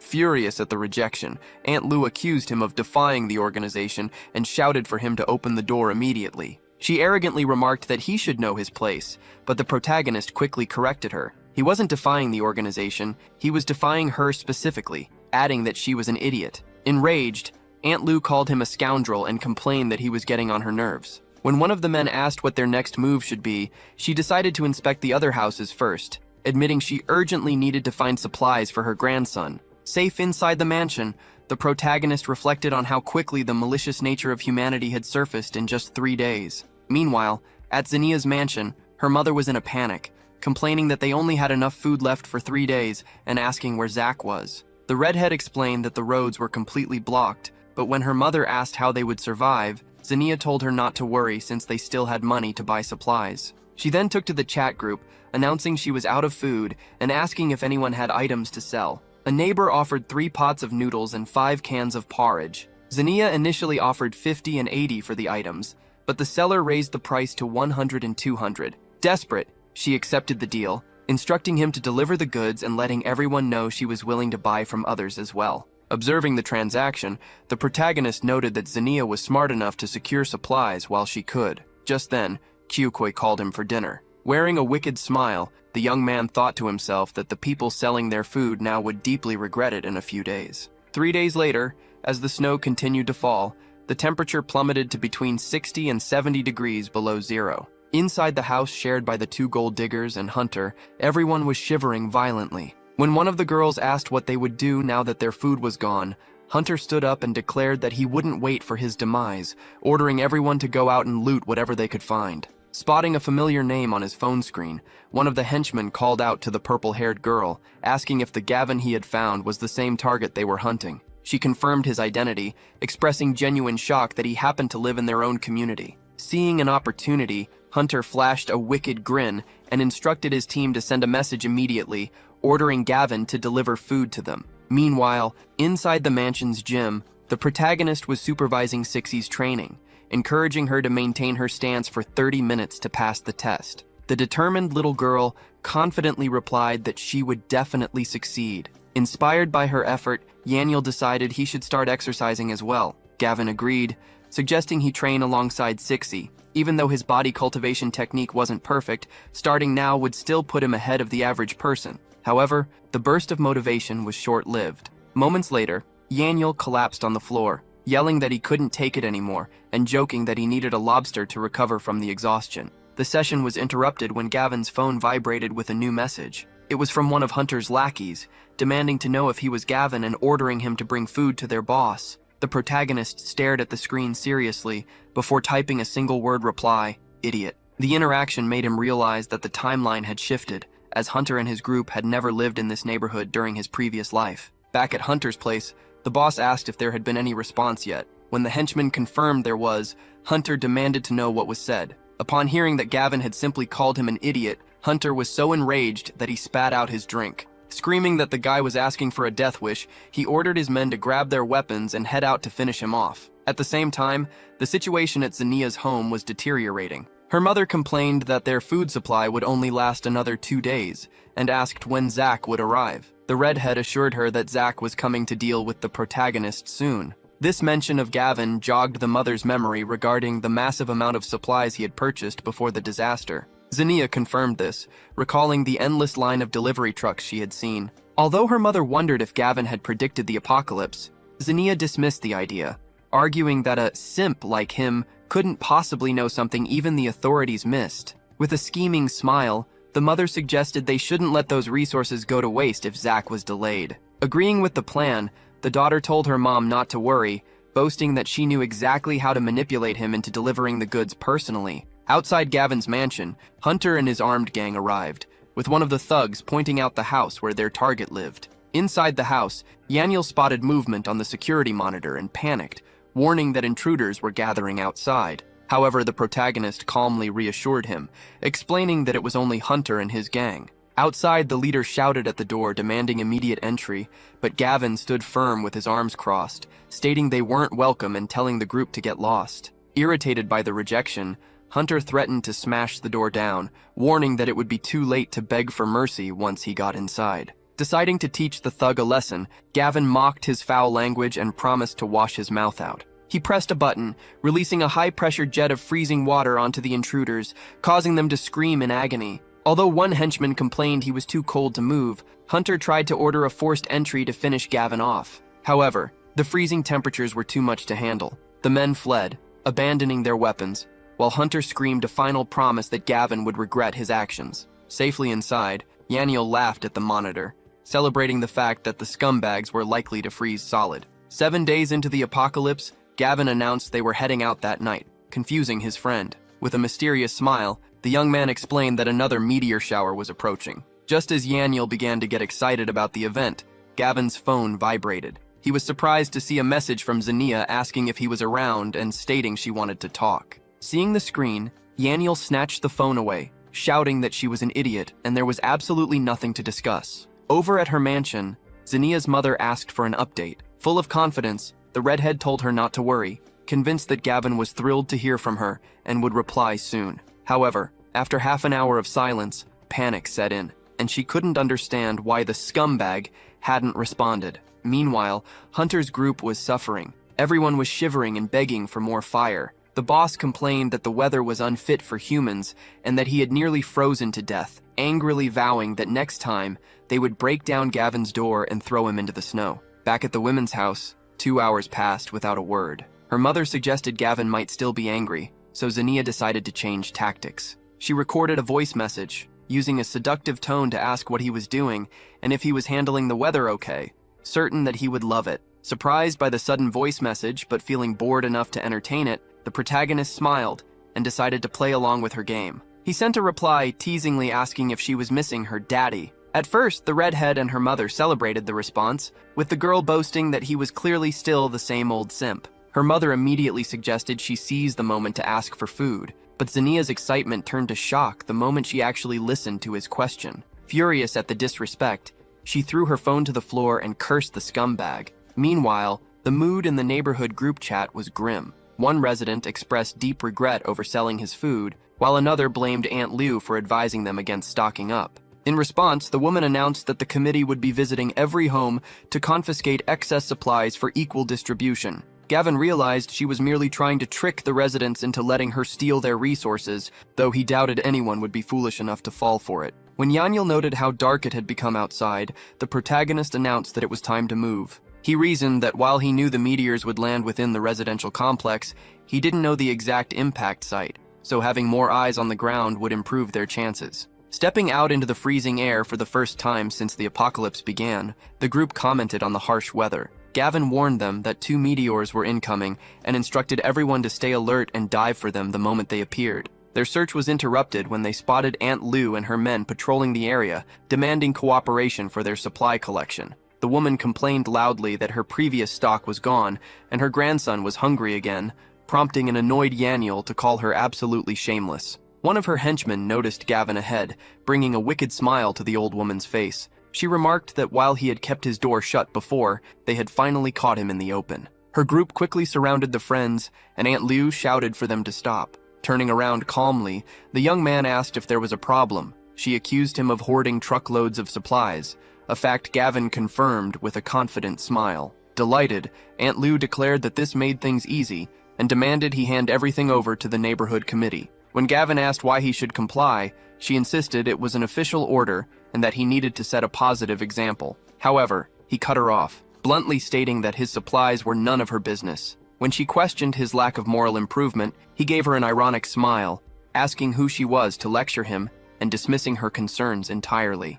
Frustrated, the woman tried to condemn him in the name of the committee, but the protagonist ignored her and signaled his group to walk away. Her men blocked their path with shovels, ordering them to freeze, while Aunt Lou threatened that he wouldn't be leaving unless he surrendered the goods. Finally losing his temper at her audacity, the chubby friend stepped forward and slapped Aunt Lou hard across the face. From the ground, Aunt Lou screamed that he had dared to strike her and commanded her subordinates to arrest them. However, the confrontation was interrupted when Cixi pointed toward the sky, shouting that the meteor had finally arrived. Gavin immediately rallied everyone to intercept it, and when Aunt Liu's men attempted to block their path, he knocked them aside with a single punch, telling them to get lost. Yaniel rushed toward one of the falling lights, celebrating the arrival of his big break as he dove toward the golden glow. Meanwhile, Cixi spotted a second meteor and braced herself to catch it. To the chubby friend's shock, the object seemed to move on its own, flying directly toward the little girl before impacting her and enveloping her in a shroud of golden energy. Concerned, Kyuki rushed over to ask if Shixi was hurt. The girl stood up and reassured her that she was fine, explaining that the meteor seemed to have merged with her body. Suddenly, Kyuki spotted a third object descending and shouted a warning. Wasting no time, the protagonist ordered the group to chase after it. Aunt Lou continued to yell from the ground, accusing them of assaulting an elderly woman and attempting to flee the scene. However, her complaints were drowned out as the meteor slammed into the earth, creating a blast of light that knocked everyone backward. Confused, Yaniel asked why this one had landed, and Gavin explained that meteors hitting the ground contained special items rather than abilities. Approaching the crater, Yaniel pointed out a glowing, amber-like object. Picking it up, the protagonist identified the substance as red spiritual fluid, a rare and precious resource. He explained that its primary effect was to drastically increase a person's resistance to cold. The discovery excited the group, prompting Gavin to decide it was time to return to the mansion. However, their path was blocked by Aunt Lou and her thugs, who demanded money and instant noodles as compensation for the earlier scuffle. The young man simply gave them a look of disdain and dismissed them as idiots. When one of the men claimed he was challenging their authority, Aunt Liu decided to prioritize collecting supplies from other households, vowing to deal with him later. Safely back at the mansion, they watched a news report confirming the global nature of the ice disaster and the government's rescue efforts. Suddenly, the power failed, causing Yaniel to panic as the screen went black. Calmly flipping a switch, the protagonist explained that the public grid was overloaded, but assured them that their backup system could provide power for a century. Gazing out the window, Kyuki worried that survival would be nearly impossible without electricity, and wondered how many would perish. Yaniel advised her not to be naive, reminding her that they couldn't save everyone during an apocalypse, a harsh reality she eventually accepted. Changing the subject, the protagonist asked Cixi how she felt after absorbing the meteor. Smiling, the little girl replied that she didn't feel much different, aside from feeling significantly lighter than before. Confused by the simplicity of her answer, Gavin asked if that was really it, and she excitedly confirmed. To properly test her new ability, the chubby friend suggested she try performing the body-strengthening technique Gavin had taught her. Gavin observed the girl closely and realized that her physical condition hadn't improved at all, leading him to conclude that her new ability had nothing to do with physical strength. He asked if any strange memories had surfaced in her mind, such as sword-fighting techniques or magic spells, but she replied that nothing had changed, finding the whole situation very odd. Since there were no immediate answers, the protagonist decided they would simply have to figure out the nature of her power as time went on. With that matter settled for the moment, he gathered the group to share the spiritual fluid so they wouldn't have to worry about the freezing temperatures outside. Yaniel took his share and drank the reddish liquid in a single gulp, immediately feeling a warm current rush through his body. Gavin explained that while the fluid wouldn't completely block the cold, it would prevent them from freezing to death, even if they stood outside naked for a while.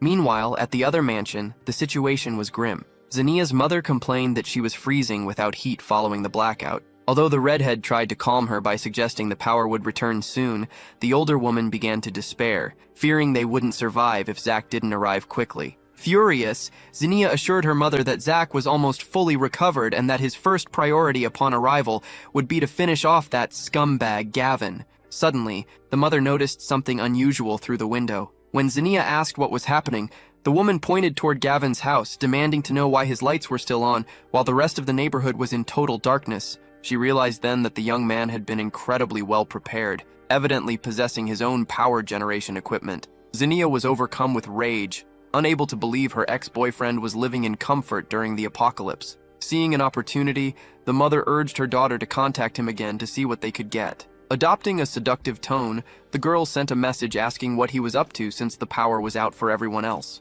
Inside his warm, well-lit mansion, the protagonist received the message and smiled, realizing that Zinnia was in trouble and had come looking for him again. Deciding to have some fun, he took a picture of their table, which was piled high with food, to show off his lifestyle. The two women excitedly checked the notification, only to see a photo of a feast featuring lobster, steak, and ribs, accompanied by a note saying he had prepared it all simply because he was bored. The sight made them drool, with the mother commenting that she would die happy just for one bite. Desperate, the older woman told her daughter to get food from Gavin no matter what, prompting the girl to send another message asking how he still had so much left when they had already consumed everything they had. The phone beeped again, momentarily exciting the two women, who thought he was finally engaging in conversation. However, their hopes were dashed when they read the protagonist's curt reply. He simply acknowledged the message and stated he was going to eat, effectively ending the chat. Furious at the dismissal, the redhead hurled her phone to the floor, screaming that Gavin was doing this intentionally just to annoy her.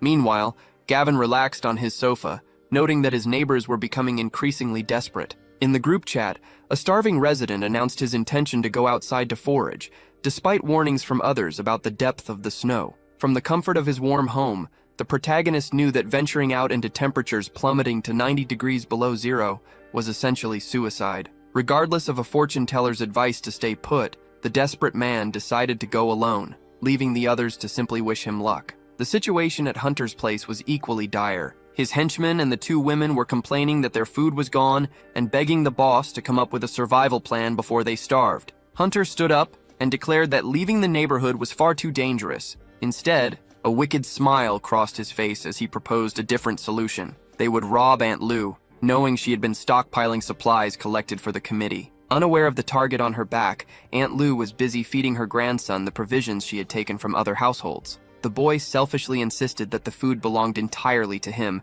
and told his grandmother not to eat any. She readily agreed, urging him to eat until he was full. Their dinner was interrupted by aggressive knocking, annoying the woman who demanded to know who was there. Hunter and his armed gang shouted from the hallway, ordering her to open up immediately. Terrified to find a thug like Hunter at her door, Aunt Lou hesitated. The gang leader threatened to smash the entrance if she didn't comply, causing the woman to frantically tell her grandson to hide their food stash. Losing patience, Hunter and his men kicked the door down with full force and stormed the apartment. Inside, a henchman immediately spotted the supplies. The grandson tried to shield the food with his arms spread wide, but Hunter simply smiled and ordered his crew to seize everything. Aunt Lou attempted to intervene, claiming that as the head of the neighborhood committee, their actions were illegal. Hunter scoffed at her hypocrisy, pointing out that she had stolen those very supplies from other residents. As she tried to fight back to protect the horde, a thug shoved her aside to grab a box. When she persisted, another gang member threw her to the floor,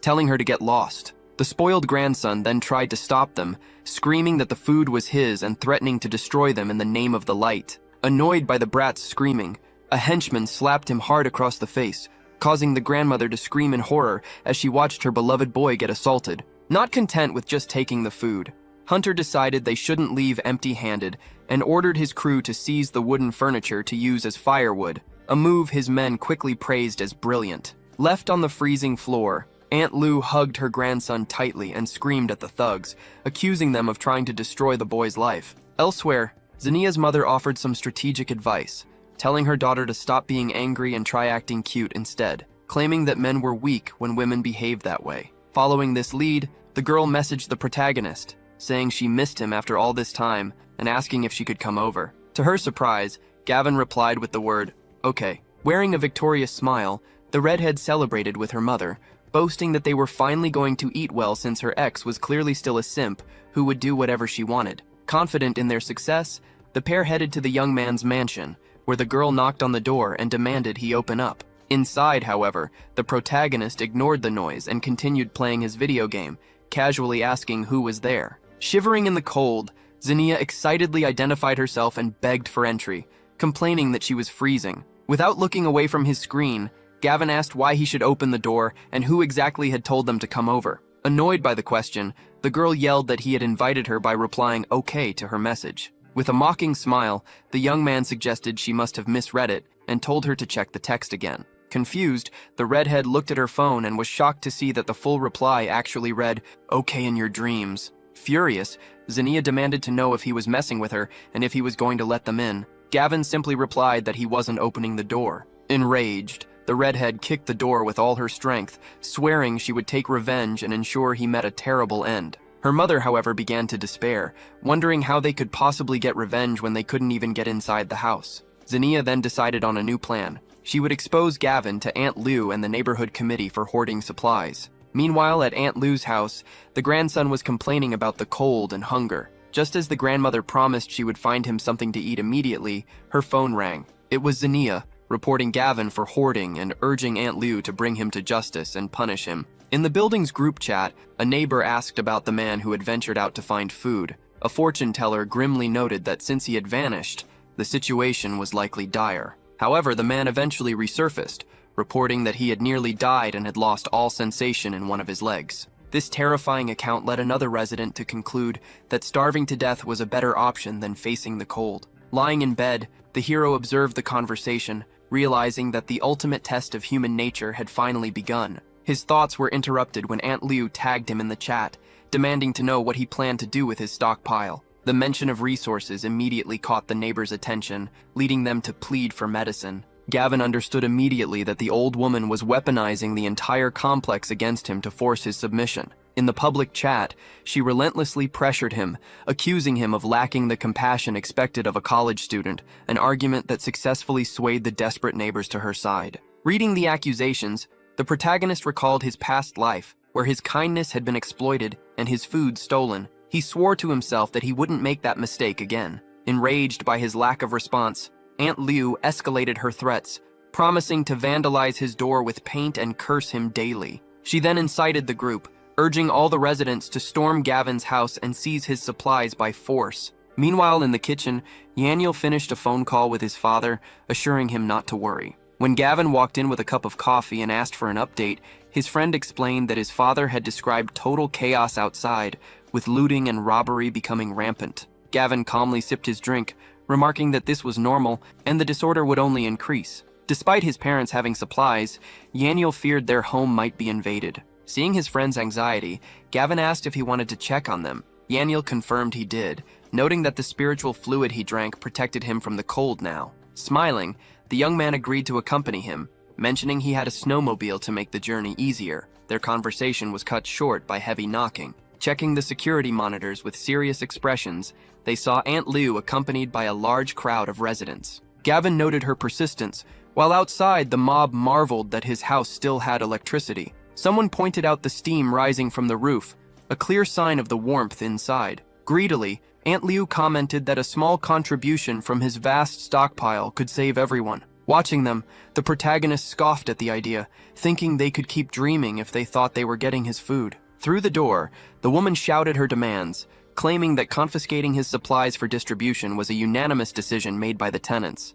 Speaking through the security intercom, the young man scoffed at the group, questioning if such a small crowd really represented all the residents. The woman, clearly agitated, asserted that as the committee director, she indeed spoke for everyone, and with a defiant smile, demanded he open up. Gavin refused, challenging them to find their own way in if they were so capable. Unfazed, Aunt Lou revealed she had anticipated this refusal and had brought a locksmith, ordering Old Lie to pick the lock. The other residents cheered, already fantasizing about the warm room and delicious food awaiting them inside. However, their excitement was short-lived. The locksmith struggled with the mechanism, admitting he had never seen a lock like this before. It was a sophisticated, multi-layered system that refused to budge. Inside, the protagonist laughed at their futility. knowing his door's security rivaled that of a bank vault. Impatient with the delay, Aunt Liu urged the man to try harder, but his second attempt with a different tool was equally useless. Tired of the game, the protagonist instructed Yaniel to electrify the door,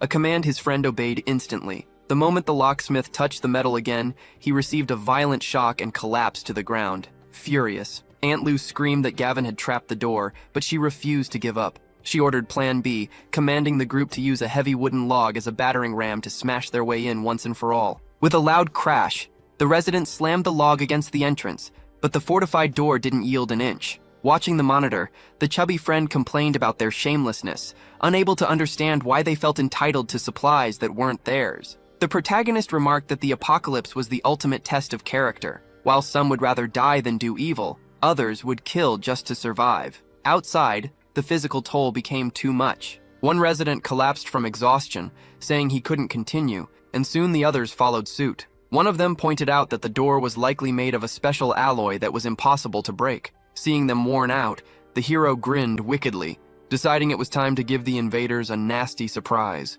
Excitedly, Yaniel pressed a button to launch their counterattack. Just as Aunt Liu was screaming at the group to stop resting and keep ramming, a stream of disgusting brown liquid sprayed down from above, soaking her directly. The entire group was drenched and immediately confused by the substance. While a furious Aunt Liu screamed at Gavin for throwing water on them, the others quickly realized it wasn't water at all. The foul smell gave it away as a mixture of human waste. Watching their reaction on the camera, the protagonist laughed, telling the old woman she could keep cursing all she wanted because they had plenty more waste to unload. Freezing, stinking, and defeated, the residents finally gave up and retreated, cursing Aunt Liu for dragging them into this mess. At Hunter's house, one of the women reported the failure of Aunt Liu's raid, noting that everyone had returned soaked in waste. Hunter remarked that Gavin clearly had some tricks up his sleeve and possessed impressive defenses. The woman with glasses pointed out that such security proved he was guarding a massive stockpile of supplies, while the other gold digger agreed,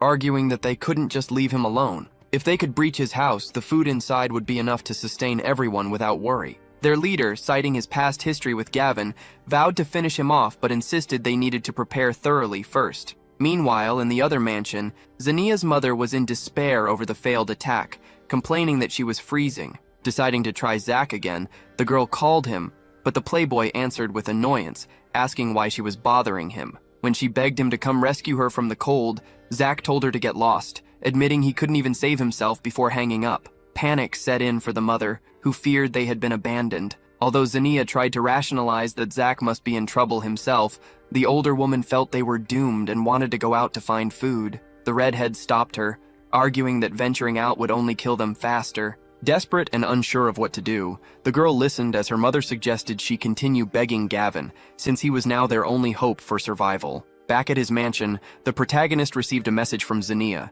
admitting her mistakes and asking what she could do to earn his forgiveness. Wearing a wicked smile, the young man simply replied that she should call him Daddy. Zania was furious upon reading the text, wondering what had gotten into him, while her mother complained that his jokes were going too far. However, the older woman urged her daughter to swallow her pride, shouting that there were no buts, and that dignity was worthless when survival was at stake. Adopting a determined look, the redhead decided to play along to trick him, planning to teach him a lesson once she was inside. She sent the message Daddy, which Gavin received with a satisfied smile. The women celebrated, believing he would finally let them in, but their hopes were dashed when he mockingly replied that he didn't have a rebellious daughter like her. Enraged, the girl lost it and began insulting him with every name in the book. At the same time, Hunter gathered his crew. One of his men confirmed that preparations were complete and guaranteed they would get the guy this time. Giving the order, the boss led his group of thugs toward the protagonist's mansion to launch their attack. Inside, Yaniel spotted the intruders on the security camera and immediately warned Gavin that Hunter and his gang had returned. Wearing a confident smile, the hero assured his friends that they would make the intruders regret their actions, proving they weren't easy targets to bully. Outside, the gang leader shouted an ultimatum, giving Gavin one last chance to open the door, but the protagonist merely responded with a mocking grin, dismissing the man as an idiot. Having run out of patience, Hunter declared that time was up and instructed his men to stack firewood against the entrance. Once the wood was in place, he ordered them to douse it in gasoline and burn the occupants alive. Inside, Yaniel panicked at the thought of the house being destroyed, but Gavin quickly calmed him down by explaining that the mansion was built with fireproof materials. Unaware of this, Hunter tossed a lighter onto the fuel with a wicked smile, telling Gavin to prepare for a fiery end. A massive bonfire erupted at the front door, yet after some time, one of the thugs noted that there was no commotion inside. Another henchman pointed out that the fire was having no effect on the building's fire-resistant exterior.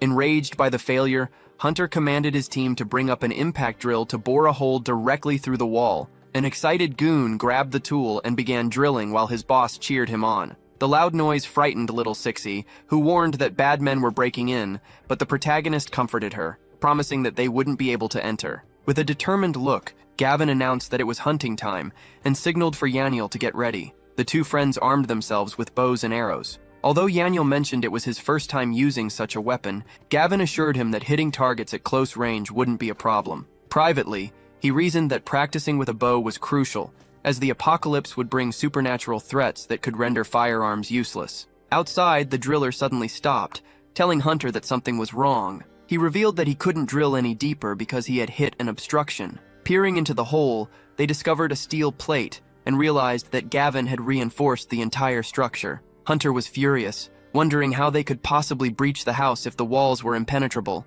Their confusion was cut short when an arrow suddenly struck one of the thugs, knocking him to the ground. A volley of arrows followed, injuring several others and forcing the boss to scream for cover. Filled with rage, Hunter swore he would change his name if he didn't kill Gavin, but his threat was interrupted when an arrow pierced him as well. Screaming in pain, he was supported by his subordinates as they frantically retreated back to their own house. As the rest of the gang fled the scene, the three wounded men left behind cried out, begging not to be abandoned. Observing from safety, the protagonist noted that only 3 remained. When Yaniel asked what they should do with them, Gavin reassured his friend that there was no need to worry. Without medical attention, the men wouldn't last much longer. Although the injured thugs pleaded for their lives, claiming Hunter had forced them into the attack, Gavin simply ignored their excuses and signaled Yaniel to head back inside. Once indoors, Yaniel questioned why he had let the others escape. Gavin explained that Hunter would never return for his subordinates, and given the freezing temperatures, the abandoned men would freeze solid within 10 minutes. Yaniel smiled as he realized the brilliance of the plan, noting that since the gang leader was also wounded, his refusal to return would likely trigger internal conflict within his group. Outside, one of the abandoned men expressed relief that Gavin hadn't killed them outright. However, his companion didn't share that optimism, realizing that their injuries combined with the extreme cold were a death sentence. Desperate, he urged his friend to call Hunter, begging their boss to come back and rescue them. When Hunter picked up, he asked for their location, but the moment the henchmen confirmed they were still outside Gavin's house, the line went dead. Shocked, the man told the others that their boss had just hung up on them. Realizing they had been left to freeze, one of the thugs exploded with rage, cursing Hunter for abandoning them after they had risked their lives for him. In a state of hopelessness, one of the men concluded that their only chance of survival was to appeal to Gavin. Turning back toward the mansion, the 3 began screaming for help, frantically promising to serve as his slaves if he would just save them. Meanwhile, back at his base, Hunter screamed in agony, ordering someone to remove the arrow lodged in his back. When a subordinate yanked it out in one go, the boss howled in pain. Watching the chaotic scene, the 2 women whispered to each other that Hunter had failed yet again, admitting they had severely underestimated Gavin. From the sofa, a suffering Hunter yelled at the girls to stop staring and go boil water to clean his wound. Trying to soothe his temper, they told him not to worry and retreated to the kitchen. Once out of earshot, the woman with glasses asked her friend what their next move should be, noting that Hunter was clearly no match for Gavin. Her purple-haired friend agreed, stating that they couldn't rely on the boss anymore and needed a backup plan. Desperate, the other woman insisted that there was no way out, lamenting that they were trapped with absolutely no food. However, her purple-haired friend came to a realization. Gavin's mansion was currently the safest place in the entire neighborhood. Although the girl with glasses hesitated, reminding her friend of their bad history with the guy, the other woman reassured her, arguing that if they simply apologized, he wouldn't let them die. Meanwhile, the protagonist and Yaniel were preparing 2 snowmobiles. The chubby friend was thrilled, celebrating how much easier the vehicles made traveling through the heavy snow. Putting on his helmet, the hero announced that they were heading out to check on Yaniel's parents. Watching from her window, Zinnia's mother was shocked to see them driving snowmobiles. The sight sent the redhead into a rage, and she vowed to take everything the protagonist owned and finish him off once and for all. Navigating through snowdrifts that were already over 6 feet deep, the two friends made their way across the frozen landscape. Along the route, Gavin spotted a supermarket and signaled his friend to investigate it. Upon entering, however, they found the place completely looted and empty. Gavin explained that this was normal, noting that it had been nearly a month since the apocalypse began, so everyone's food reserves had likely run out. Suddenly, Yaniel shouted a warning. Reacting instinctively, the young man spun around and delivered a swift kick to a stranger attempting a sneak attack from behind. Yaniel immediately drew his gun, aiming it at the man on the floor and calling him a scumbag for the ambush. The attacker begged them not to shoot, claiming he had no choice because he had a family to feed. The mention of a family surprised Yaniel. To prove it, the man called out to the shadows, and a pregnant woman emerged with 2 young children. He explained that they had eaten all the food in the store and were desperate. Gavin questioned why the man had chosen to attack instead of simply asking for help, a question that left the stranger speechless. Fearing the worst, the woman and children dropped to their knees, begging to be let go in peace. Ignoring them for a moment, the hero called Yaniel to follow him down one of the aisles. As they walked, the chubby friend asked about a strange smell in the air. Gavin grimly replied that it was the scent of blood. Moments later, Yaniel was horrified to stumble upon 2 bloody skeletons lying on the floor. But the hero stared at the grisly scene without emotion, remarking that it was exactly what he had suspected. Overcome by the gruesome discovery, the chubby friend couldn't handle the nausea and began to vomit. Once he recovered, his shock turned into a blind rage, and he vowed to slaughter the scumbags responsible. However, the protagonist challenged his friend's resolve, asking if he really intended to kill the pregnant woman and children as well. When Yaniel insisted that he would only target the man, Gavin pointed out that doing so would effectively sentence the rest of the family to death, since they couldn't survive on their own. Frustrated and desperate, Yaniel punched the protagonist in the shoulder, arguing that these people were animals who had survived by feeding on their own kind. The protagonist calmly explained that in this apocalyptic world, crossing moral lines would become increasingly common. Leaving the supermarket behind, they continued their trek to the home of Yaniel's parents. Upon arrival, the sight of an open front gate sent the chubby friend into a panic, and he began shouting for his family as he rushed in. Inside, a group of thugs was busy celebrating their haul, boasting that the elderly couple had hidden a significant amount of supplies. The excited gang leader declared the raid a success, promising his men an extra chicken leg as a reward. When one of the henchmen asked what to do with the captives, the leader flashed a wicked smile and ordered his men to finish them off. A spiky-haired thug raised his gun, aiming directly at the couple, but Yaniel burst into the room just in time, screaming desperately for them to stop. Seeing her son, the mother screamed for him to run away immediately. However, the blonde thug ignored her pleas and shot her without a shred of mercy. Witnessing this, Yaniel screamed her name in absolute horror. In a final act of protection, his father lunged at the shooter, urging his son to flee, but the annoyed thug responded by firing several shots into the old man at point-blank range. Yaniel cried out in despair as he watched both his parents collapse to the floor. The blonde gunman then turned his weapon toward the chubby friend, declaring his intention to send the entire family to the other side. But before he could pull the trigger, the protagonist intervened, slicing the thug's hand clean off. As the man screamed in agony, watching his severed hand fly through the air, the other gang members turned to the intruder,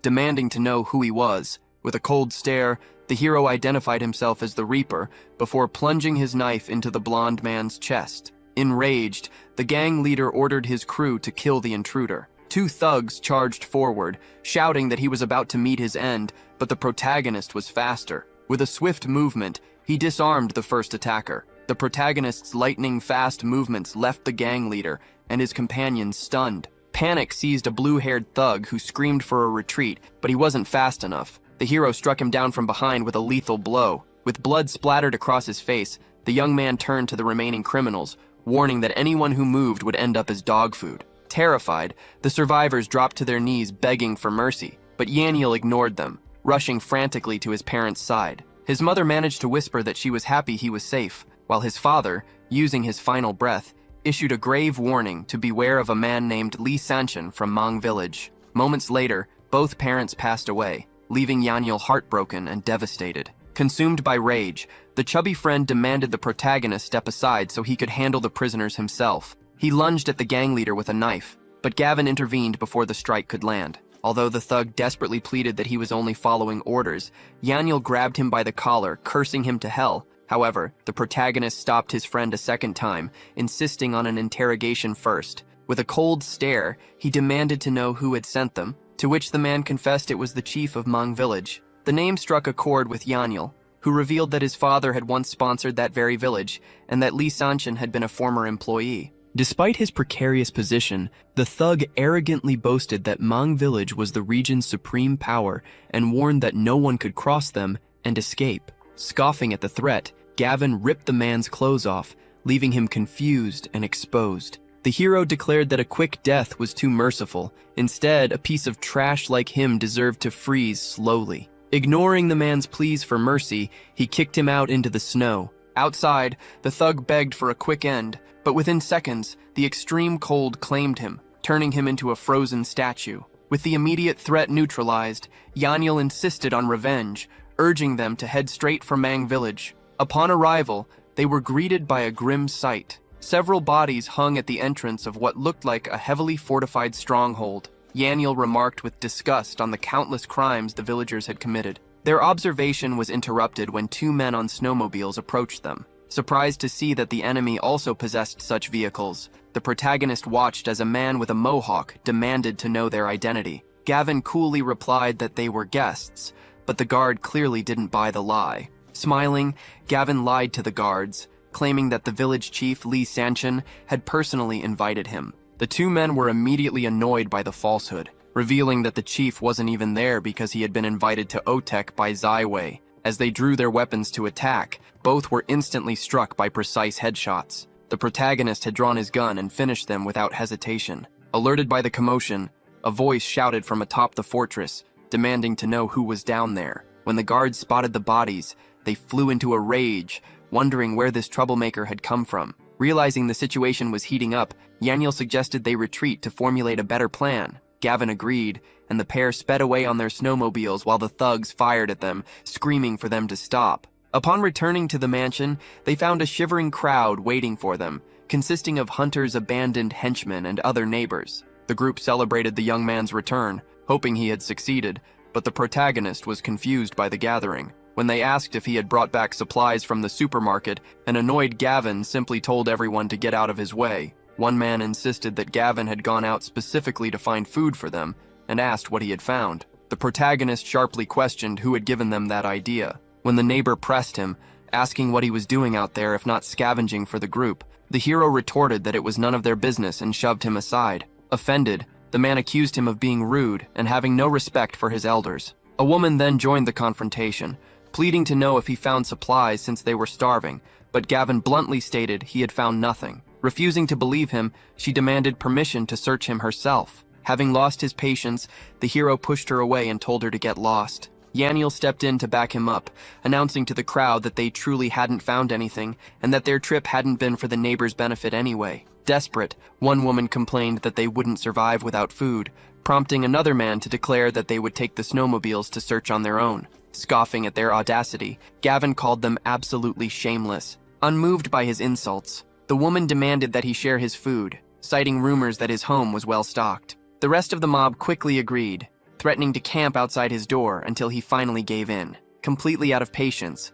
the protagonist decided he couldn't be bothered with the crowd anymore and signaled his friend to head inside the mansion. However, a woman grabbed him, yelling that he couldn't leave without providing food for the group. Annoyed by the physical contact, the young man shoved her hard, sending her crashing into the snow. From the ground, she threw a tantrum, accusing him of assaulting a woman and threatening to curse him every single day unless he handed over 10 packs of noodles. The other residents quickly chimed in, arguing that Gavin had crossed a line. Taking advantage of the situation, the shameless woman demanded that he apologize and help her inside to recover. Wearing a dark expression, the hero extended his hand toward her. The woman smiled victoriously, thinking she had won. As she prepared to take his hand, she was already demanding a delicious meal. But instead of helping her up, the protagonist slapped her hard across the face. Shocked, she asked what he was doing, to which the young man replied with a wicked smile that since she had accused him of assault, he was simply fulfilling her wish. He then began to beat the woman as she lay on the ground. Although she begged him to quit, Gavin couldn't care less, asking if she really thought he would stop just because she asked. Desperate, the woman screamed for help from the neighbors as her face began to swell from the beating.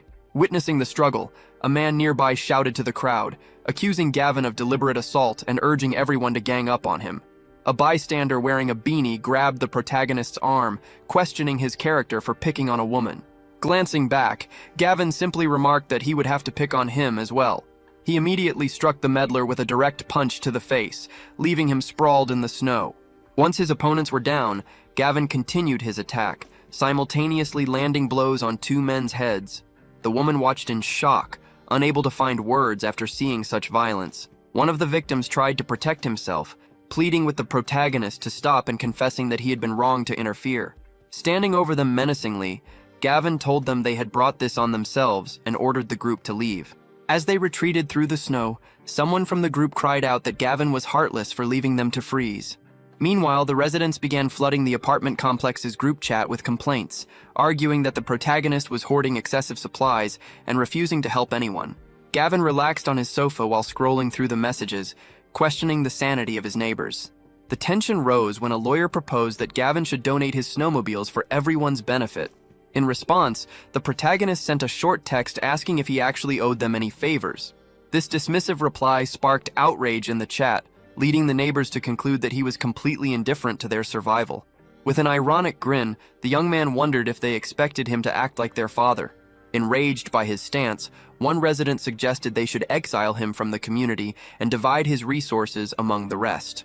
Watching the chaos unfold, Gavin recalled how these same unprincipled people had caused him significant trouble in his previous life, and he resolved to teach them a lesson they wouldn't forget. The silence of the room was broken when his phone began to ring on the table. Answering a call from a number he didn't recognize, the protagonist asked who was calling. A man on the other end verified if he was speaking to Gavin, which the protagonist confirmed. When the caller arrogantly asked if Gavin knew who he was dealing with, the young man simply replied that he did not. The man introduced himself as Lee Santian from Mung Village, confidently betting that the hero was terrified to hear his name. Amused by the bravado, Gavin mocked him, admitting he hadn't expected the boss to be so dim-witted. While lifting weights on the other side of the line, an irritated Lee Santian demanded that the kid repeat his insult. Very calmly, Gavin advised the crime boss to stop acting tough and to state his business. With a dark smile, the villain acknowledged the protagonist's courage for taking out his men. Resting his head on his hand, Gavin sarcastically asked if the thug had called just to offer praise. Finally losing his patience, the gang leader screamed into the phone, warning the brat that his time was up for interfering with his crew.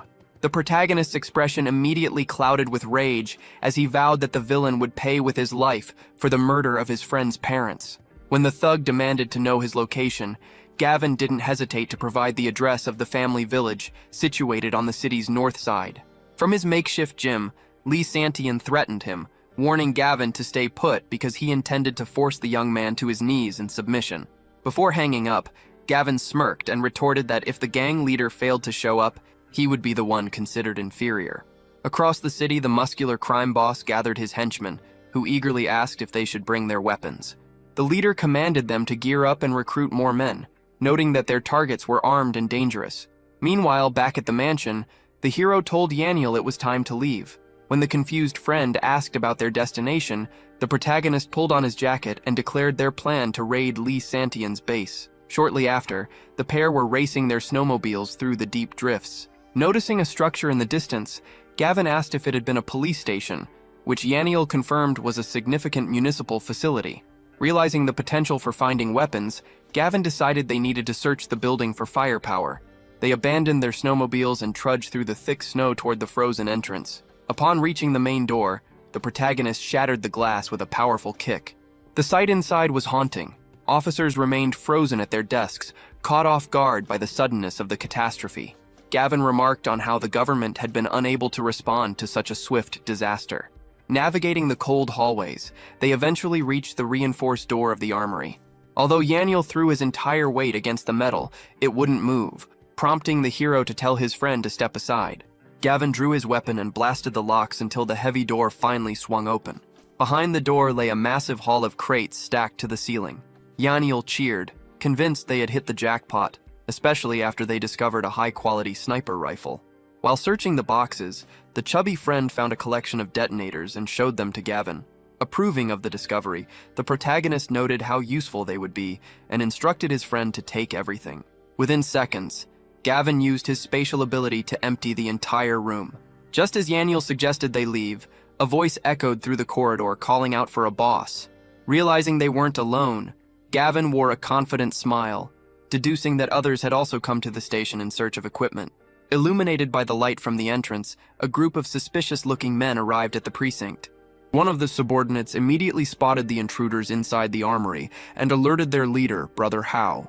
The purple-haired boss gave a sinister smile, remarking that it appeared someone had gotten there before them. However, his amusement quickly turned to disbelief when a henchman shouted in a panic that the entire room had been stripped bare. Suspicious of the situation, Brother Hao glared at the two young men and demanded to know if they were responsible for taking the equipment. Gavin maintained an air of innocence, spreading his arms and sarcastically asking if they looked like they were carrying any heavy gear. While one of the thugs admitted they seemed empty-handed, he insisted on frisking them just to be certain. The protagonist flatly refused, stating there was no way he would allow himself to be searched. Arrogantly, the purple-haired leader introduced himself and claimed they were free to go if they truly were unarmed, though he made it clear he never let anyone leave without a proper pat-down. One of the goons began poking Gavin's chest, mocking his confidence and threatening to beat him to a pulp since he hadn't even found a weapon. Before the man could react, Gavin sent him flying with a devastating kick. Incensed by the attack, Brother Hao ordered his crew to eliminate the duo, shouting that they should be dragged back to be roasted. As the criminals charged down the corridor, the hero calmly drew a handgun and noted that he had evidently been far too kind to them. The sight of the firearm caused the thugs to retreat in terror, with one of them yelling that the boy had lied about being unarmed. With a lethal look in his eyes, Gavin warned that he was about to send them all to their deaths. One henchman desperately raised his hands, pleading for him not to do anything reckless and suggesting they talk things over.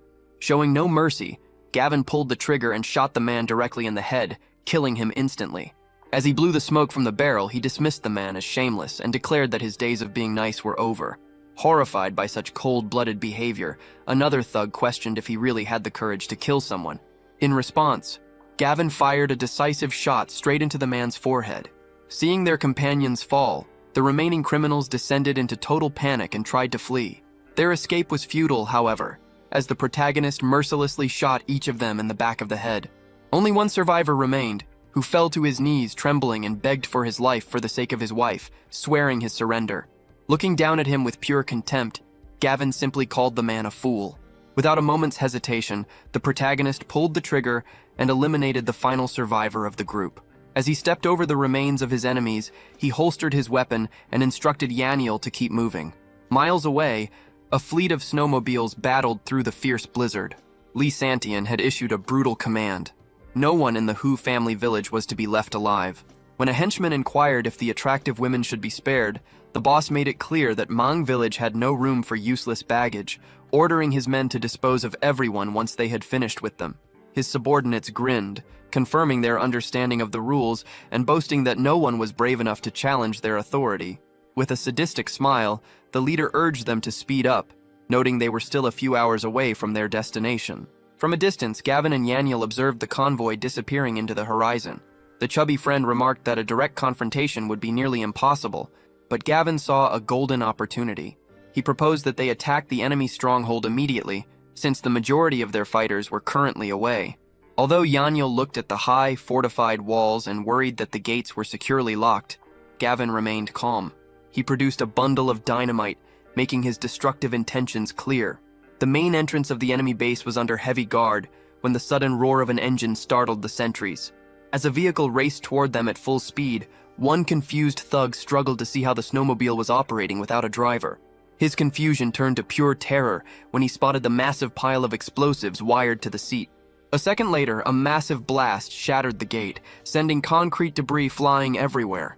Thrown back by the force of the explosion, the surviving henchmen scrambled to their feet, screaming to find out who had the nerve to attack Mang village.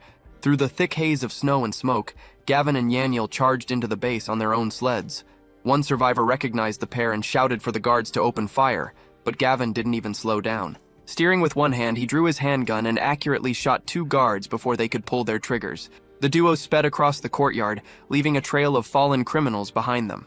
As more armed reinforcements poured out of the buildings to stop the intrusion, Gavin stayed ahead of them, taking them all down with a fast sequence of shots. Seeing his comrades fall, one henchman tried to flee to alert the village boss, but a bullet to the leg brought him crashing down. Desperate and crawling through the snow, the man tried to save his own life by lying, claiming he was merely an innocent citizen and not a member of the gang. Ignoring the man's weak attempt to save himself, the protagonist aimed his gun and demanded the location of the base's storage facilities. The prisoner, turned pale by terror, pointed a trembling finger toward a massive building at the rear of the courtyard. After getting the information he needed, Gavin thanked him with a single shot, ending the traitor's life instantly. The pair then stepped inside the enormous warehouse, where they found endless rows of shelves stacked high with crates. As Yaniel marveled at the sheer volume of looted goods the faction leader had accumulated, Gavin celebrated the fact that everything now belonged to them. Reaching out with his dimensional abilities, the hero made a sweeping motion, effectively vacuuming every item in the warehouse into his storage. With the facility emptied, the duo sped away from the plundered base on their snowmobiles. Yaniel couldn't help but laugh as he imagined the enemy leader's reaction to losing his entire stockpile, while Gavin smiled coldly, noting that this was merely the first step in a plan to systematically dismantle the gang. Meanwhile, miles away, the Meng village gang finally arrived at their target, only to discover a settlement buried deep in snow with no survivors in sight. Lee Santian realized with growing fury that he had been lured into a trap. His frustration peaked when his phone rang. Answering aggressively, he was met with shocking news that left him stunned. He immediately commanded his men to turn around and race back to their headquarters. When they arrived, the sight of the shattered front gate served as a grim testament to the raid. Lee Santian stood frozen among the wreckage of his own home, struggling to comprehend how he had been outsmarted. His shock soon transformed into a murderous rage, and he vowed to inflict the most painful fate imaginable on the youths responsible. Bellowing at his subordinates, he gave them a strict 3-day deadline to locate Yaniel's hideout. Back at the safety of the reinforced mansion, which remained unyielding against the fierce blizzard, Gavin was relaxing on his sofa. He had just received a message from a former female classmate wanting to meet, though he had already texted back saying he was too busy. Suddenly, the doorbell rang. Intrigued, he checked the security feed as Yaniel announced with surprise that the same women who had previously tried to scam them were now at the gate. The purple-haired girl, shivering violently in the snow, called out Gavin's name and begged for entry. When the protagonist eventually stepped out into the inner courtyard, he met the two scammers with a cold, unfriendly stare. Attempting to use her charm, the girl forced a smile and claimed they had simply come to pay him a visit. However, the attempt at seduction fell flat when Gavin asked in a freezing tone if they were finished looking at him. Turning his back on the pair, the protagonist declared that their visit was over and ordered them to leave his property immediately. In a state of panic, as her only hope for survival walked away, the purple-haired girl reached out, desperately crying for his attention. She tried to use their history as former classmates and close neighbors as an excuse, arguing that they ought to support one another. Gavin, having anticipated such a plea, glanced back with a sarcastic smirk and asked what possible value they could offer him. In an attempt to be charming, the two women shrank back and offered themselves up, promising to do whatever was necessary to serve him in any way he could imagine. Gavin decided to play along with the offer, stating that from that moment on, he would be the master, and they would be his pet dogs. Relieved by the agreement, the purple-haired girl celebrated their new status and suggested they head inside immediately before the cold got to them. However, the hero quickly ruined the mood by pointing toward the exit and commanding the two to leave the neighborhood right away to forage for his food. When they looked at him in confusion, he crossed his arms and questioned whether the dogs had an issue following their master's very first order. The girl with glasses began to panic, protesting that a blizzard of that intensity would surely freeze them to death if they attempted to leave. Having no patience for her complaints, the protagonist struck her across the face with the back of his hand, demanding she respect his authority. Clutching her reddened cheek, the young woman was left in shock as she realized the kind, wealthy man they once knew had vanished. Her friend tried to intervene, asking him to stop the joke since he was well aware that finding food in a frozen wasteland was impossible. Gavin's response was equally harsh. He slapped the second woman as well and shouted at them to obey him. With her face stinging, the purple-haired girl stared in disbelief, still struggling to process that he was truly serious about sending them out into the frost. Labeling them both as useless trash, he questioned why they thought they were even worthy of being his dogs if they couldn't scavenge for supplies. Without allowing any more arguments, he turned his back and told them to get lost. Furious, the The purple-haired girl insulted the hero, stating that they would never have come to him if they had a way to find their own supplies. Her friend agreed, complaining that they had been slapped for nothing and had completely misjudged how difficult he was to handle. As they worried about their next move, the girl with glasses noted that Hunter's group was also starving and wouldn't survive much longer. Despite this, the purple-haired woman decided they couldn't abandon the gang leader yet because they still required his protection, so she suggested they return.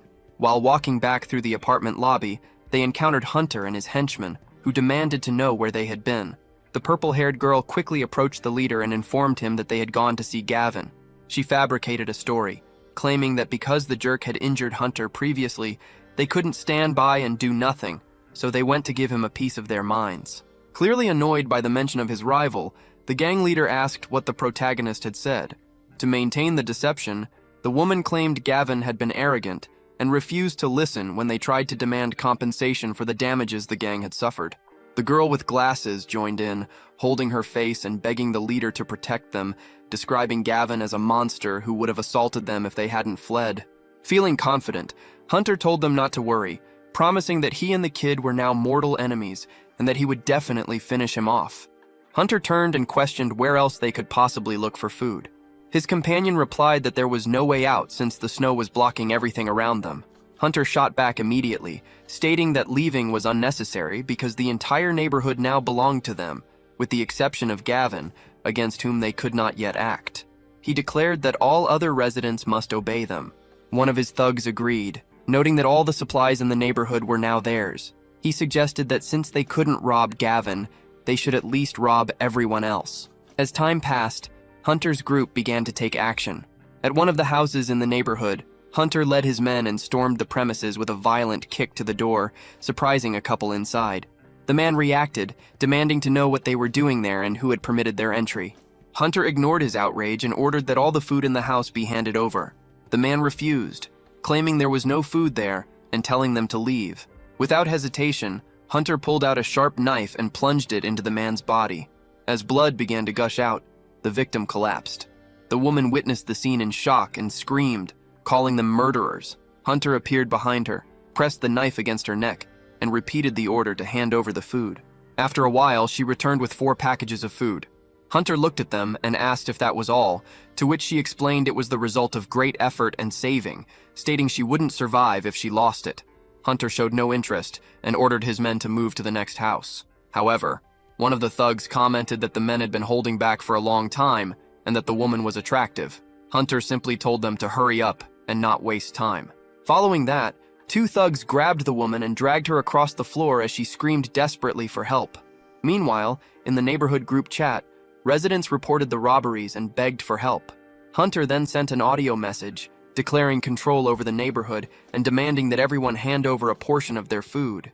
Gavin followed the events and realized that order in the neighborhood was crumbling, concluding that true chaos was about to begin. One resident tried to reason with Hunter, saying that everyone there was poor and he would gain nothing from them. He suggested that Hunter go after Gavin instead, as everyone knew he had plenty of supplies stored away. Other residents began to support this idea, insisting that Hunter seek out Gavin rather than continuing to attack the rest of them. From her house, Aunt Lou got excited by the idea and reinforced that she agreed with the suggestion. Yaniel observed the situation and grew irritated, noticing that while no one had the courage to face Hunter, they were uniting to pressure Gavin. Gavin, for his part, remained cold and stated that this was just the beginning.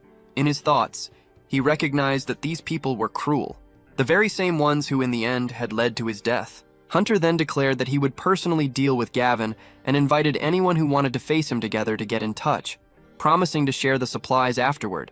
Immediately, several residents volunteered to participate, claiming they were out of food and at their breaking point. One woman justified the decision by saying that Gavin had caused all of this by not sharing his resources earlier. Watching the movement, Yaniel reacted with disdain, but Gavin simply stated that if they wanted to come, let them come, as he was bored and ready to have a little fun with the situation. The scene shifts back to the reinforced mansion, where the atmosphere is thick with tension as dozens of neighbors huddle in front of the gates. Shouting and banging on the entrance, the crowd demanded that the protagonist grant them access to his home. Monitoring the situation on a security tablet, A panicked Yaniel pointed out that over half the residents in the neighborhood had arrived to join the protest. The hero, however, remained completely unbothered. Looking at the screen with total indifference, he dismissed the gathering as nothing more than a chaotic group of troublemakers. Outside, the situation continued to escalate as one resident pointed directly at the camera, labeling the homeowner a selfish individual and insisting that the hoarded food be distributed among them all. Yaniel, unable to stomach the insults, began rolling up his sleeves in a fit of rage, offering to head outside and teach the crowd a lesson. Gavin merely gave a grim smile as he adjusted a massive bazooka, advising his friend that there was no reason to face the freezing temperatures. The verbal attacks from the mob persisted, with another neighbor calling the protagonist a coward for staying hidden behind his walls. The group attempted to blackmail him, arguing that his supplies would eventually disappear and warning him that he would be exiled from the community if he refused to cooperate now. Watching from a distance, one of the henchmen questioned Hunter on whether the owner would actually break under the pressure and reveal himself. The gang leader grinned wickedly, clearly proud of his strategy. He explained that if the target emerged, his men would kill him, but if he stayed inside, the neighbor's growing fury would eventually destroy him anyway.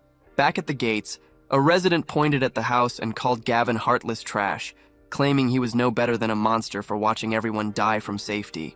His rant was cut short by a sudden, sharp crack that echoed through the air. As the man fell from a direct hit, the crowd was thrown into a frantic panic, unable to comprehend how their neighbor had been killed so abruptly. Meanwhile, positioned at the window, the protagonist admired the rifle in his hands, quietly praising the incredible power and precision of the weapon. As the realization dawned on them that the shots were coming directly from the mansion's owner, the crowd below was seized by absolute terror. Peering through his scope, Gavin announced that he was officially out of patience and commanded the mob to clear off his property at once. This threat enraged an elderly man with a white beard who questioned whether the youth understood that murder was a crime beyond forgiveness. In an effort to prevent the group from scattering, another man urged them to stand their ground, insisting that the shooter couldn't possibly hit everyone simultaneously. He stepped to the front, rallying the neighbors for a desperate charge by arguing that they were doomed to starve to death anyway. Gavin responded instantly, firing a round that struck the bold man squarely in the forehead. Witnessing another person fall, the residents decided the shooter had gone completely insane and began sprinting away to save their lives. As they retreated, they cursed the protagonist's superior firepower, realizing that defeating him would be far more difficult than they had imagined. Watching this failure from a distance, a frustrated Hunter clenched his fists and ordered a retreat to rethink his strategy. Meanwhile, elsewhere in the Jimby community, the sound of heavy footsteps in the snow announced the arrival of a suspicious new group. Their leader, casually smoking, noted to his subordinates that this wealthy area was undoubtedly filled with resources and ordered them to begin their raid. Armed with a shovel, he directed them to search every house in the sector for food. Eventually, the invaders targeted one of the more upscale houses on the street. Inside, Auntie Lou was trying to soothe her quiet grandson, who eventually broke his silence to whine about being hungry. The old woman proudly produced an ear of corn she had managed to hide from Hunter's gang, but the spoiled boy rejected it with disgust. He complained that not even pigs would eat such things and demanded meat instead. Despite her patience, her grandson threw a tantrum on the sofa, even suggesting with a sadistic look that if there was no meat, his grandmother should cut off a piece of her own flesh to feed him.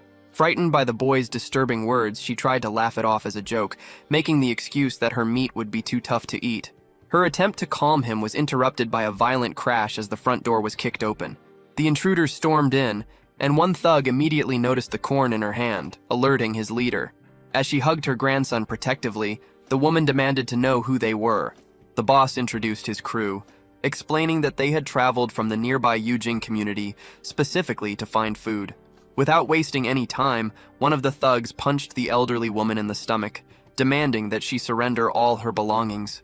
As she struggled to catch her breath, she pointed at him in outrage, questioning whether the law had lost all meaning for them to break into homes and rob people so brazenly. The leader, casually smoking, laughed at her naivety and explained that social order had collapsed long ago. In this new world, strength was the only rule that mattered.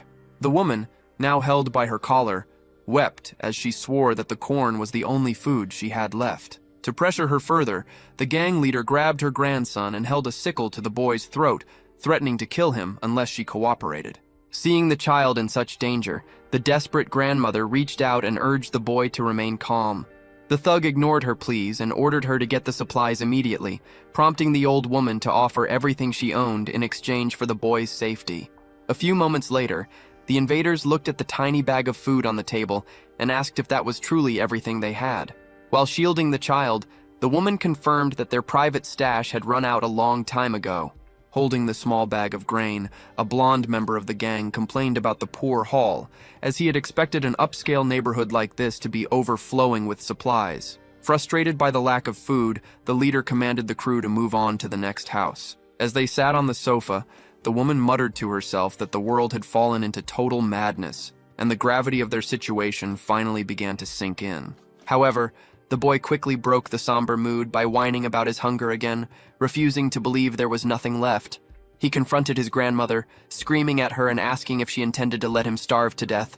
Her expression turned grim and sickly as she promised her grandson that she would never let him go hungry, swearing she would find a way to ensure his survival.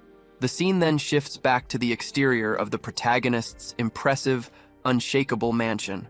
Elsewhere on the block, the Yujing gang had cornered another couple, forcing them to choose between their lives or their food. Holding his wife tightly, the husband explained through tears that they had been robbed so many times, they had nothing left to give.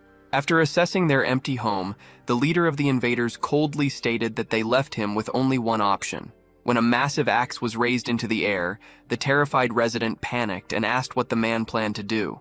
Introducing himself as Ju Daji, the criminal declared that since he never left a house empty-handed, he would take a part of the man's body as payment instead. A brutal swing followed, severing the man's limb and leaving him screaming in agony as blood splattered across the room. In the neighborhood group chat, panic spread rapidly as residents reported the horrific mutilations and crimes committed by the intruders. Watching the messages on their phones, Hunter's crew became aware of the outside invasion. One of his henchmen declared that they couldn't stand by and let outsiders steal the resources from their own territory. Maintaining his authoritative stance, Hunter inquired if his men had identified the origins of the intruders yet. A subordinate with blue hair clarified that the group consisted of blue-collar workers who, after being stranded by the apocalypse, had seized control of the nearby community. Another gang member noted the high stakes involved, pointing out that traveling between neighborhoods in such extreme cold was essentially a suicide mission, which suggested their rivals were quite dangerous. When asked how they should proceed, Hunter declared his intention to confront the uninvited guests for trespassing on his turf. However, as he attempted to rise from the sofa, he groaned loudly in agony. His men rushed to his side, but the leader simply cursed Gavin, complaining that the injury from their previous encounter was still far from healed. Meanwhile, in Xenia's apartment, her friend provided a grim update regarding the robbers who were currently breaking into homes throughout the area. Nervously biting her nails, Xenia lamented that their situation had gone from bad to worse, now that a second group had joined the chaos. Her mother wondered if they could intimidate the invaders by mentioning Zach's name, but the redhead quickly dismissed the idea. She explained that the wealthy heir was currently overwhelmed by his own issues and wouldn't be able to help them for days. Terrified, the older woman began to cry, asking where they could possibly hide to escape the violence, but Xenia ignored her and headed to the bedroom to message the protagonist once again. Back at the reinforced mansion, which remained unyielding against the blizzard, Yaniel asked if they ought to intervene and deal with the neighboring looters. Gavin, however, remained perfectly relaxed, reasoning that there was no need to hurry since the invaders would eventually come to them anyway. Just then, his phone buzzed with a notification.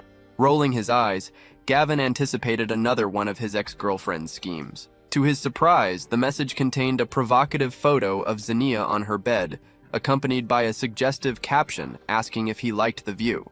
Amused by her audacity, the protagonist smirked and texted back his confirmation. Xenia, believing her charms were finally working, replied directly that if he wanted to see more, all he had to do was let her into the house. She felt confident that Gavin had finally abandoned his tough exterior. However, his next reply was much calmer and more calculating, as he informed her that there was no reason to open the door because excellent things deserved to be shared with everyone. The protagonist went as far as to mock her, remarking that keeping such beauty for himself would only lead the other residents to label him selfish once again. Stunned by this unexpected response, Xenia froze as she struggled to grasp what he meant by the suggestion of sharing the photo. Gavin, however, acted without hesitation. With a quick tap and a simple swipe of his finger, he forwarded the suggestive image directly into the main homeowner's group chat. It didn't take long for the consequences to reach Zinnia's home. Her mother burst into the bedroom, frantically demanding an explanation as to why Gavin had just shared her daughter's private photos with the entire neighborhood. On the app, every resident could see the picture accompanied by a sarcastic comment from Gavin, who jokingly asked if they were holding a local beauty contest. The neighbors were ruthless, immediately gossiping and criticizing the girl for attempting to trade her body for survival resources. Fuming with rage, Zinnia called her ex-boyfriend and screamed that he must have lost his mind to leak her private photos like that. Leaning back on his sofa and calmly sipping water, the hero merely teased her, asking if she had suddenly decided that her dignity mattered after all. Shaking with fury, the girl yelled into the phone that she would never speak to him again for as long as she lived.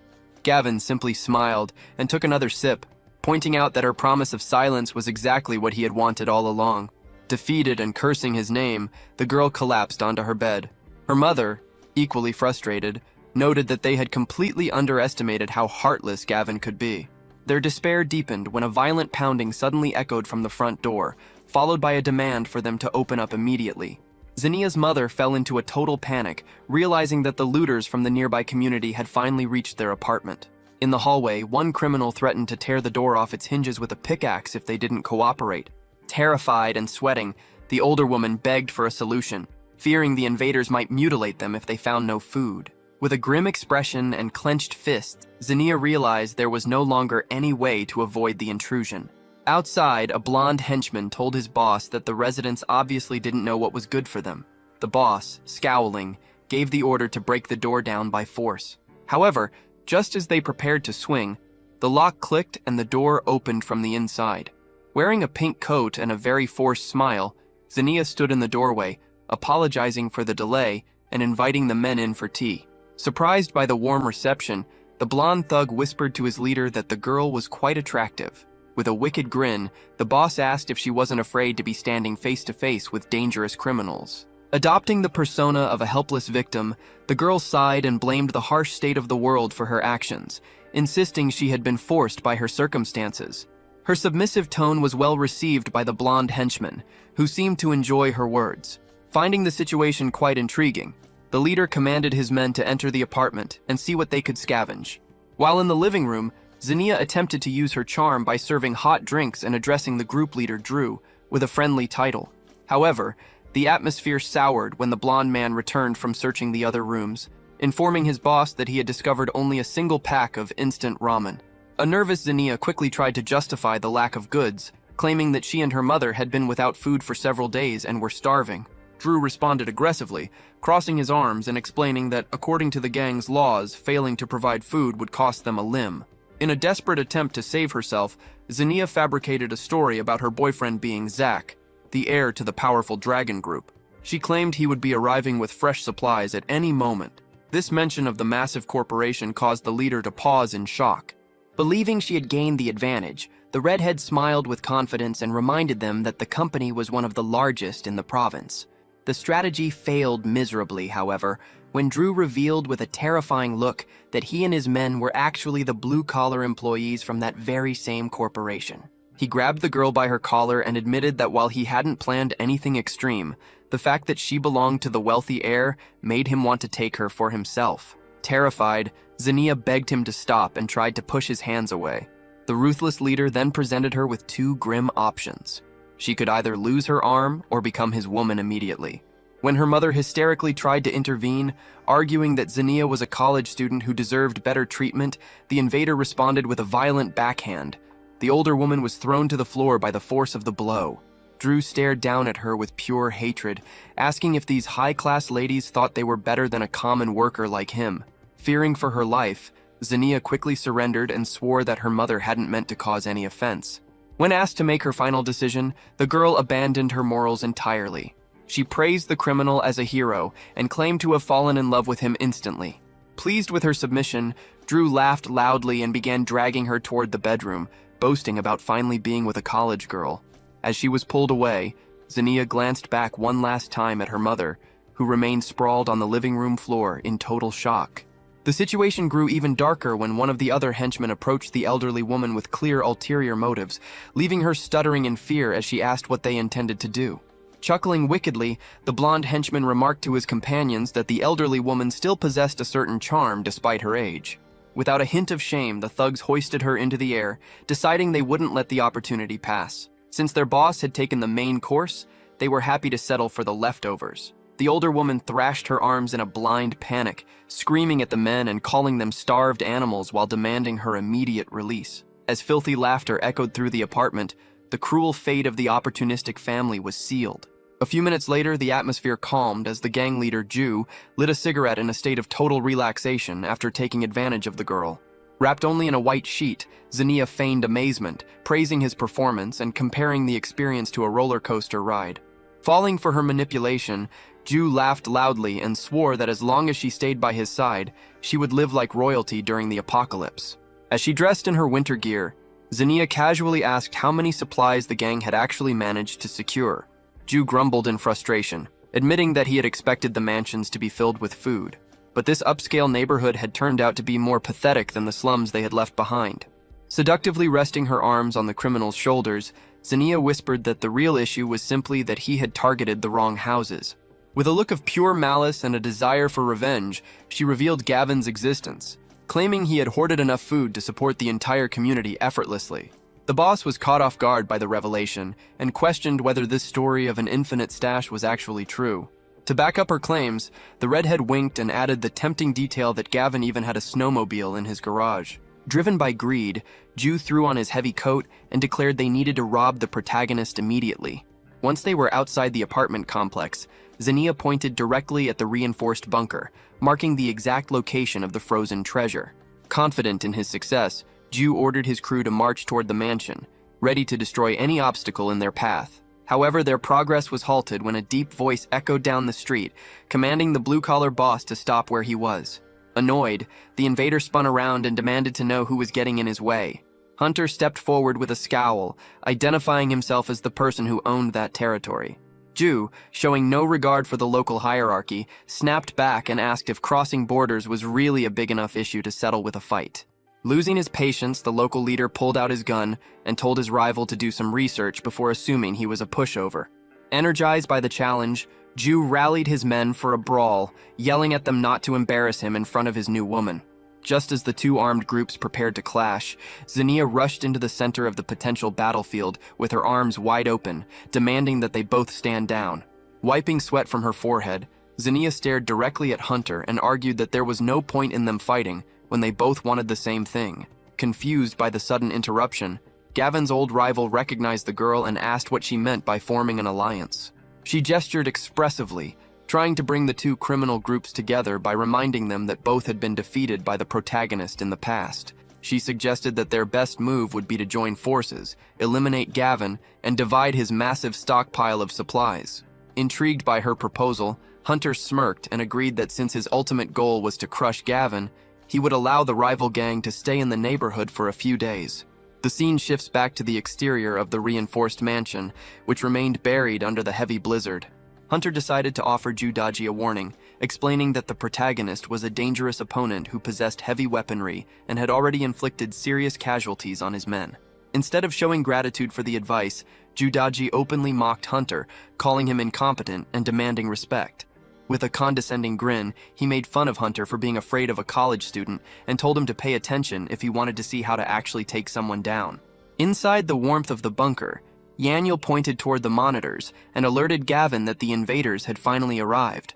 As he checked the cameras, the hero smiled darkly, noting that the timing was perfect because they could use the thugs for target practice. He quickly slid several handguns across a table and handed them out, telling Yaniel, Chiukui, and Shixi to each take one.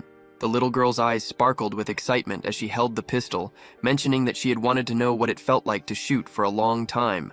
Chiukai, however, held her weapon hesitantly and nervously asked Gavin if they were truly prepared to kill people. Looking at her with a serious expression, the protagonist explained that the apocalypse was a brutal reality and that society wouldn't be returning to normal for a very long time. Accepting this harsh truth, the young woman adjusted her stance and gripped the handgun, confirming that she understood what was necessary. Outside, Judaji pointed an axe at the house and screamed for the owner to open the door, declaring himself the new boss of the community. Hunter stayed behind the front lines with a twisted smile, thinking that the group of idiots was essentially signing their own death warrants by getting so close to the entrance. Preparing his shotgun, Yaniel told the girls that it was time to start shooting at their sitting ducks. On the porch, a blonde henchman told his leader that the residents clearly weren't going to open up, calling them ungrateful fools. Infuriated by their defiance, Judaji took a running start and charged the entrance, shouting that he would settle the matter with a kick. He delivered a violent flying kick against the metal gate, cursing Gavin and asking if he really thought he could hide forever. However, the plan backfired completely. The impact sent the boss staggering backward as he clutched his leg, howling in pain as if his bones had just shattered. Recovering his balance, the criminal took a closer look at the entrance and realized the iron door had been significantly reinforced. This obstacle didn't dampen his spirits, however. He declared that they wouldn't be deterred and commanded his men to use their tools to force it open. Just as a blonde henchman stepped forward with a crowbar, the lock clicked and the door unlatched on its own. Assuming the residents had finally surrendered, Ju smirked cockily and remarked that they must have been terrified of his reputation. He continued to boast, claiming that had they delayed any longer, he would have hacked everyone inside into pieces. As the heavy, reinforced door swung open, it revealed Yaniel standing firmly with a shotgun, accompanied by the two armed young women. The intruders stared, and the blonde subordinate immediately pointed out to his leader how attractive the girls were. Watching from the background, Zania bit her finger in a fit of intense jealousy and hatred. She realized that Gavin had offered shelter to all these people while leaving her to die in the cold, and she silently wished for his destruction.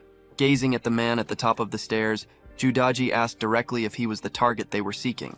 The chubby guy calmly replied that he was not. Frustrated, the gang leader demanded an explanation for his presence, but the hero's best friend simply smiled, leveled his weapon, and told them he was there to take care of those idiots. In the neighborhood group chat, residents discussed how a gang had gone after Gavin, claiming he deserved it for refusing to share his supplies. They commented on the group's brutality and concluded that the protagonist was as good as dead. Meanwhile, in front of the mansion, one of the gang members called Yaniel a bastard and ordered him to get on his knees.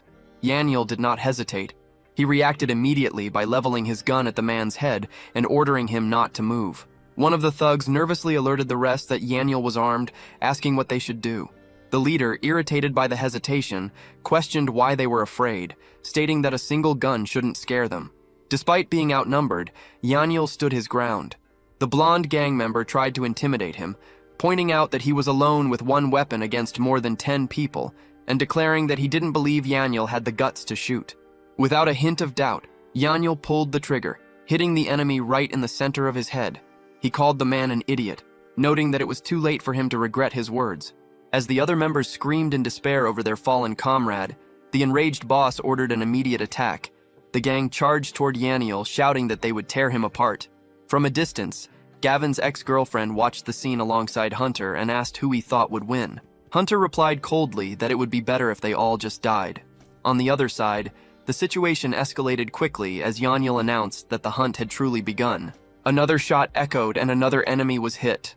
In the heat of the confrontation, one gang member managed to sneak up behind Yaniel and tried to grab him, claiming he should have realized that a single gun gave him no chance. For a brief moment, Yaniel was in danger, but before things could get worse, a precise shot pierced the attacker's forehead. The shot came from Shixi, who had appeared as backup. Yaniel acknowledged the help, praising her for the hit. The gang leader realized then that they weren't dealing with just one weapon.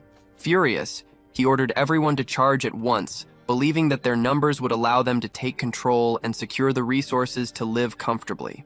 As the remaining members attacked, Yaniel and Shixi stood side by side, firing at the advancing enemies. As the shootout intensified, Yaniel noticed Kyukui standing still and shouted for her to join the fight. She began to fire, but her shots were inaccurate, allowing some enemies to dodge. The attackers closed in, taunting them and claiming that the end was near. However, a perfect shot suddenly hit one of them in the head, dropping him instantly. Confused, the leader realized someone else was involved and asked if there was another hidden shooter. Looking around, they identified the source of the fire from a high position on the house. It was Gavin, watching everything from a distance while aiming a long-range rifle, revealing that his group was far better prepared than the gang had imagined.